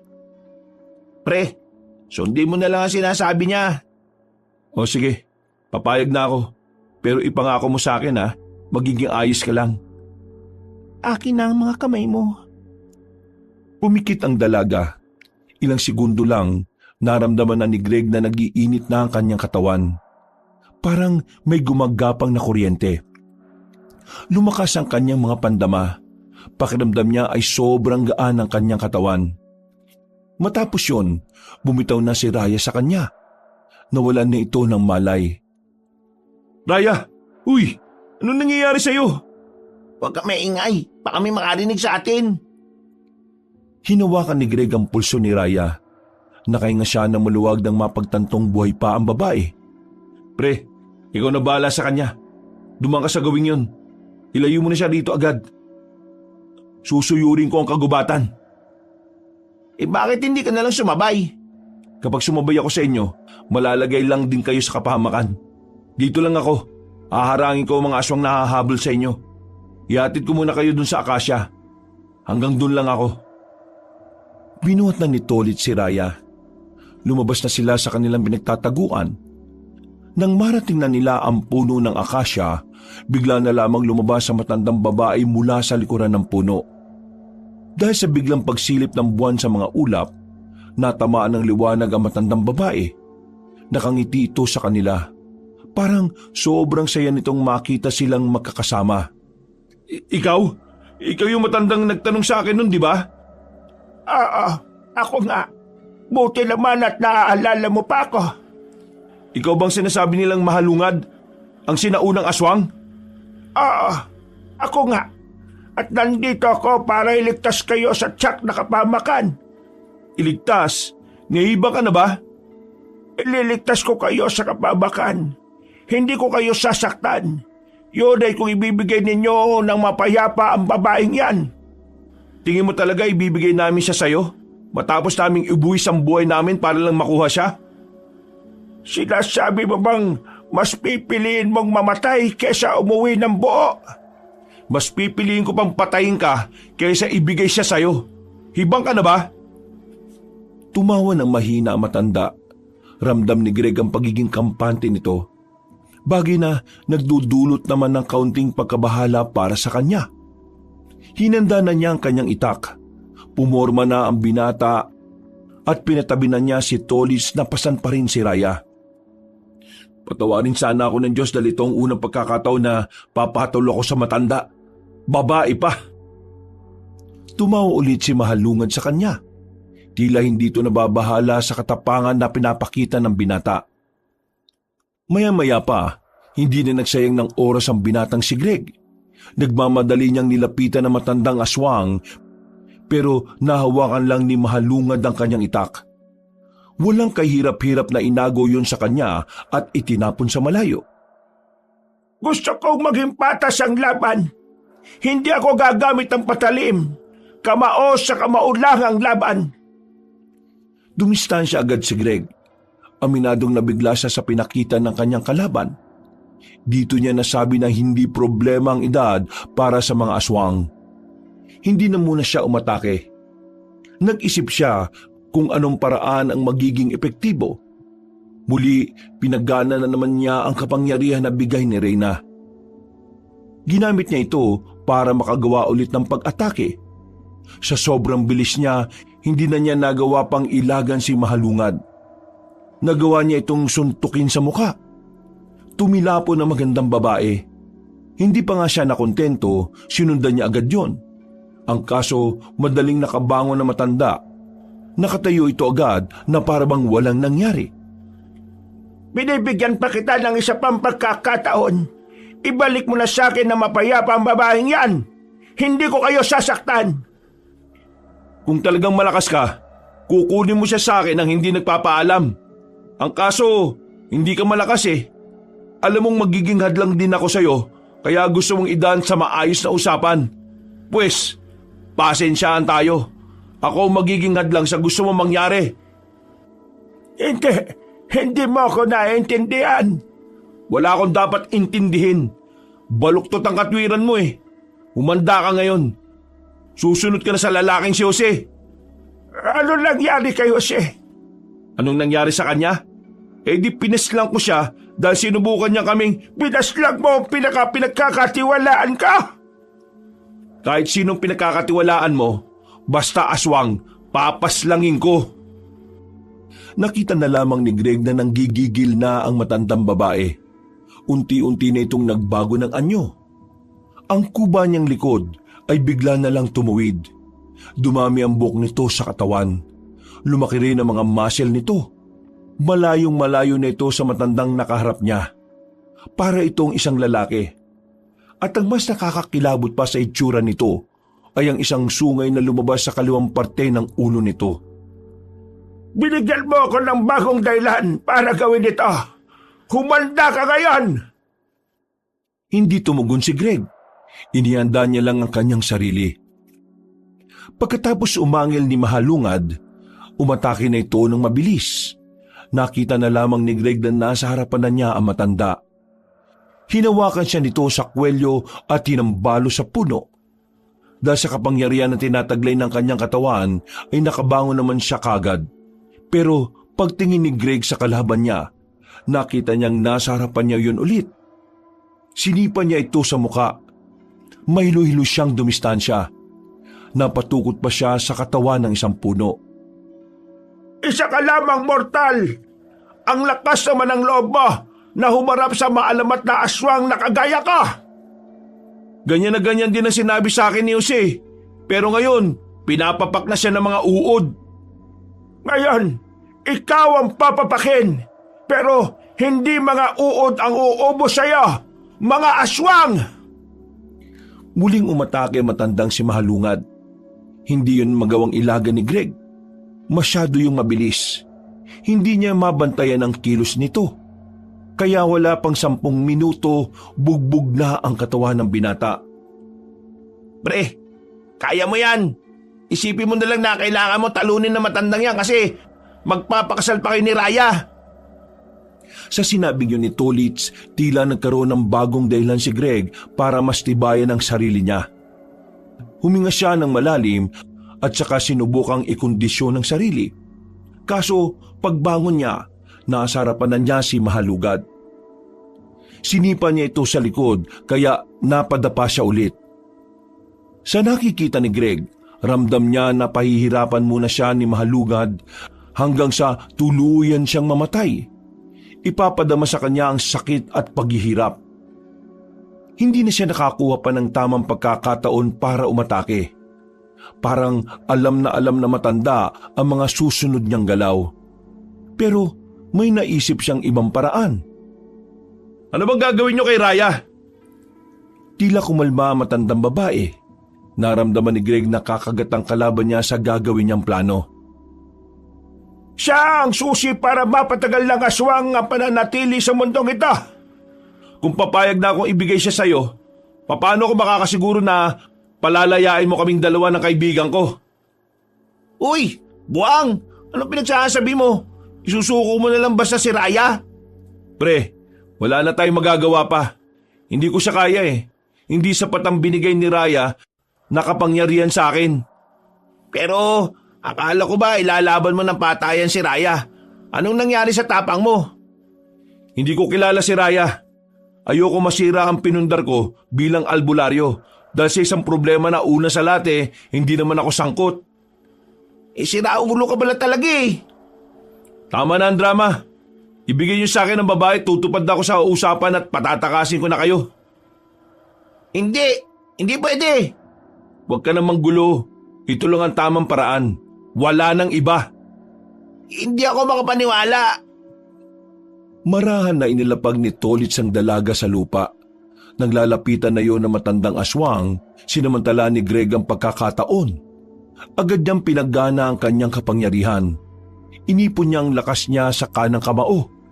Mabilis siyang nakalapit kay Mahalungad. Sinuntok niya yon sa tiyan. Sa lakas ng suntok, lumikapa ito ng malakas na hangin. Sa ginawang yun ni Greg, kitang-kita kung ano ang naging epekto nito sa kalaban niya. Napaluhod ang isang tuhod ni Mahalungad. Bigla itong hiningal. Sinusubukan nitong tumayo, pero bumagsak lang din ang isa nitong tuhod. Ang lakas ng loob kong linlangila ka! Anong tingin mo sa akin, tanga? Hindi ko susuko ang babaeng mahal ko sa isang kagaya mo. Gagawin ko lahat para lang mailigtas siya. Kahit na ikamatay ko pa. Hindi ko rin nahayaan na mauwi sa lahat ang mahalagang panahon ng paghihintay naming mga aswang. Kaya ako ang magtatagumpay sa laban na ito. Muling tumayo si Mahalungad. Gigewang-gewang na itong lumapit kay Greg. Pero dahil mahina na ito, madali na lang para kay Greg na ilaga ng atake na matanda.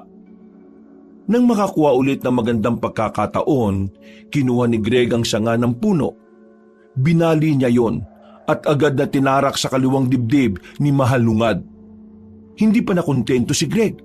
Mas ibinaon niya pa ang mga sanga hanggang sa mapasukan na ng dugo ang aswang. Ito na katapusan ng lahi niyo. Makakapagpahinga na kayong lahat at wala na rin kayo mabibiktima mga tao. Hinugot ni Greg ang sanga at tuluyan ng tumumba si Mahalungad. Ang hugot na tuluyan nang natalo mga aswang. Ang galing mo talaga. Buti na lang talaga na-gets ko kagad yung pakulo mo eh.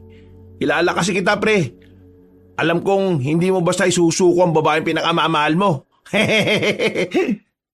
Tapos na trabaho natin dito. Kailangan na nating umuwi. Aalis na sana sila nang biglang may marinig silang paparating. Napatigil sila at muling kinuha ni Greg ang sanga. Pero si Mang Danilo ang lumabas mula sa dilim. Oo, kalma. Ako lang to.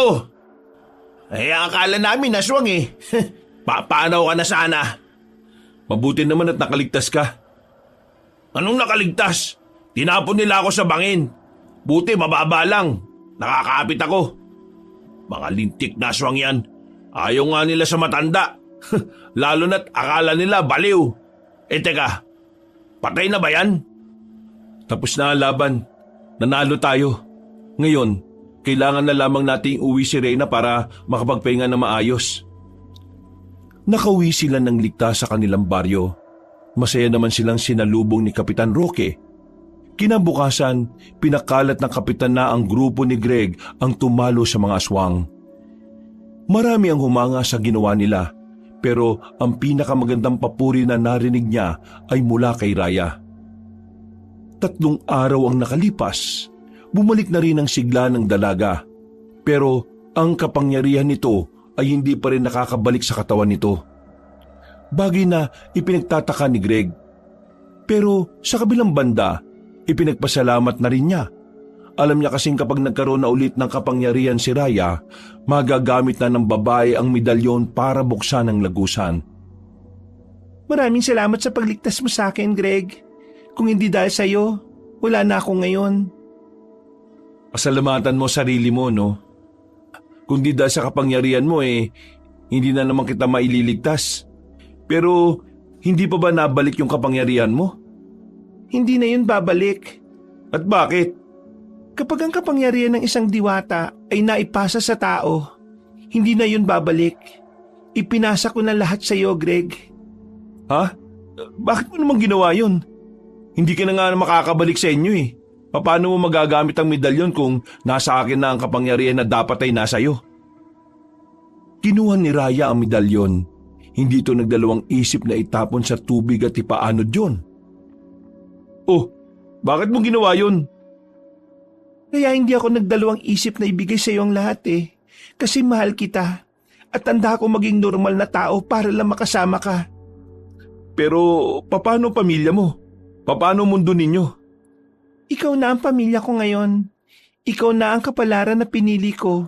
Kaya magiging masaya ko. Ginawa mo yun para sa akin? Dahil itinaya mo na rin ang buhay mo para sa akin. Maraming salamat, Raya. Pangako, ipaparamdam ko ang pagmamahal na karapat-dapat para sa'yo. Mahal kita, Greg. Sandaling nagali ka ng dalawa at napangiti sa isa't isa. Mula noon, nagsama na ang dalawa bilang magkatuwang sa buhay. Masaya si Greg sa bagong buhay na meron siya. Hindi niya kasi inakala na darating ang panahon na muli siyang magmamahal. Walang pakialam si Greg kung ano man ang pinagmulan ng babae. Poprotektahan niya ito hindi lamang sa mga aswang, pati na rin sa lahat ng nilalang. Wakas,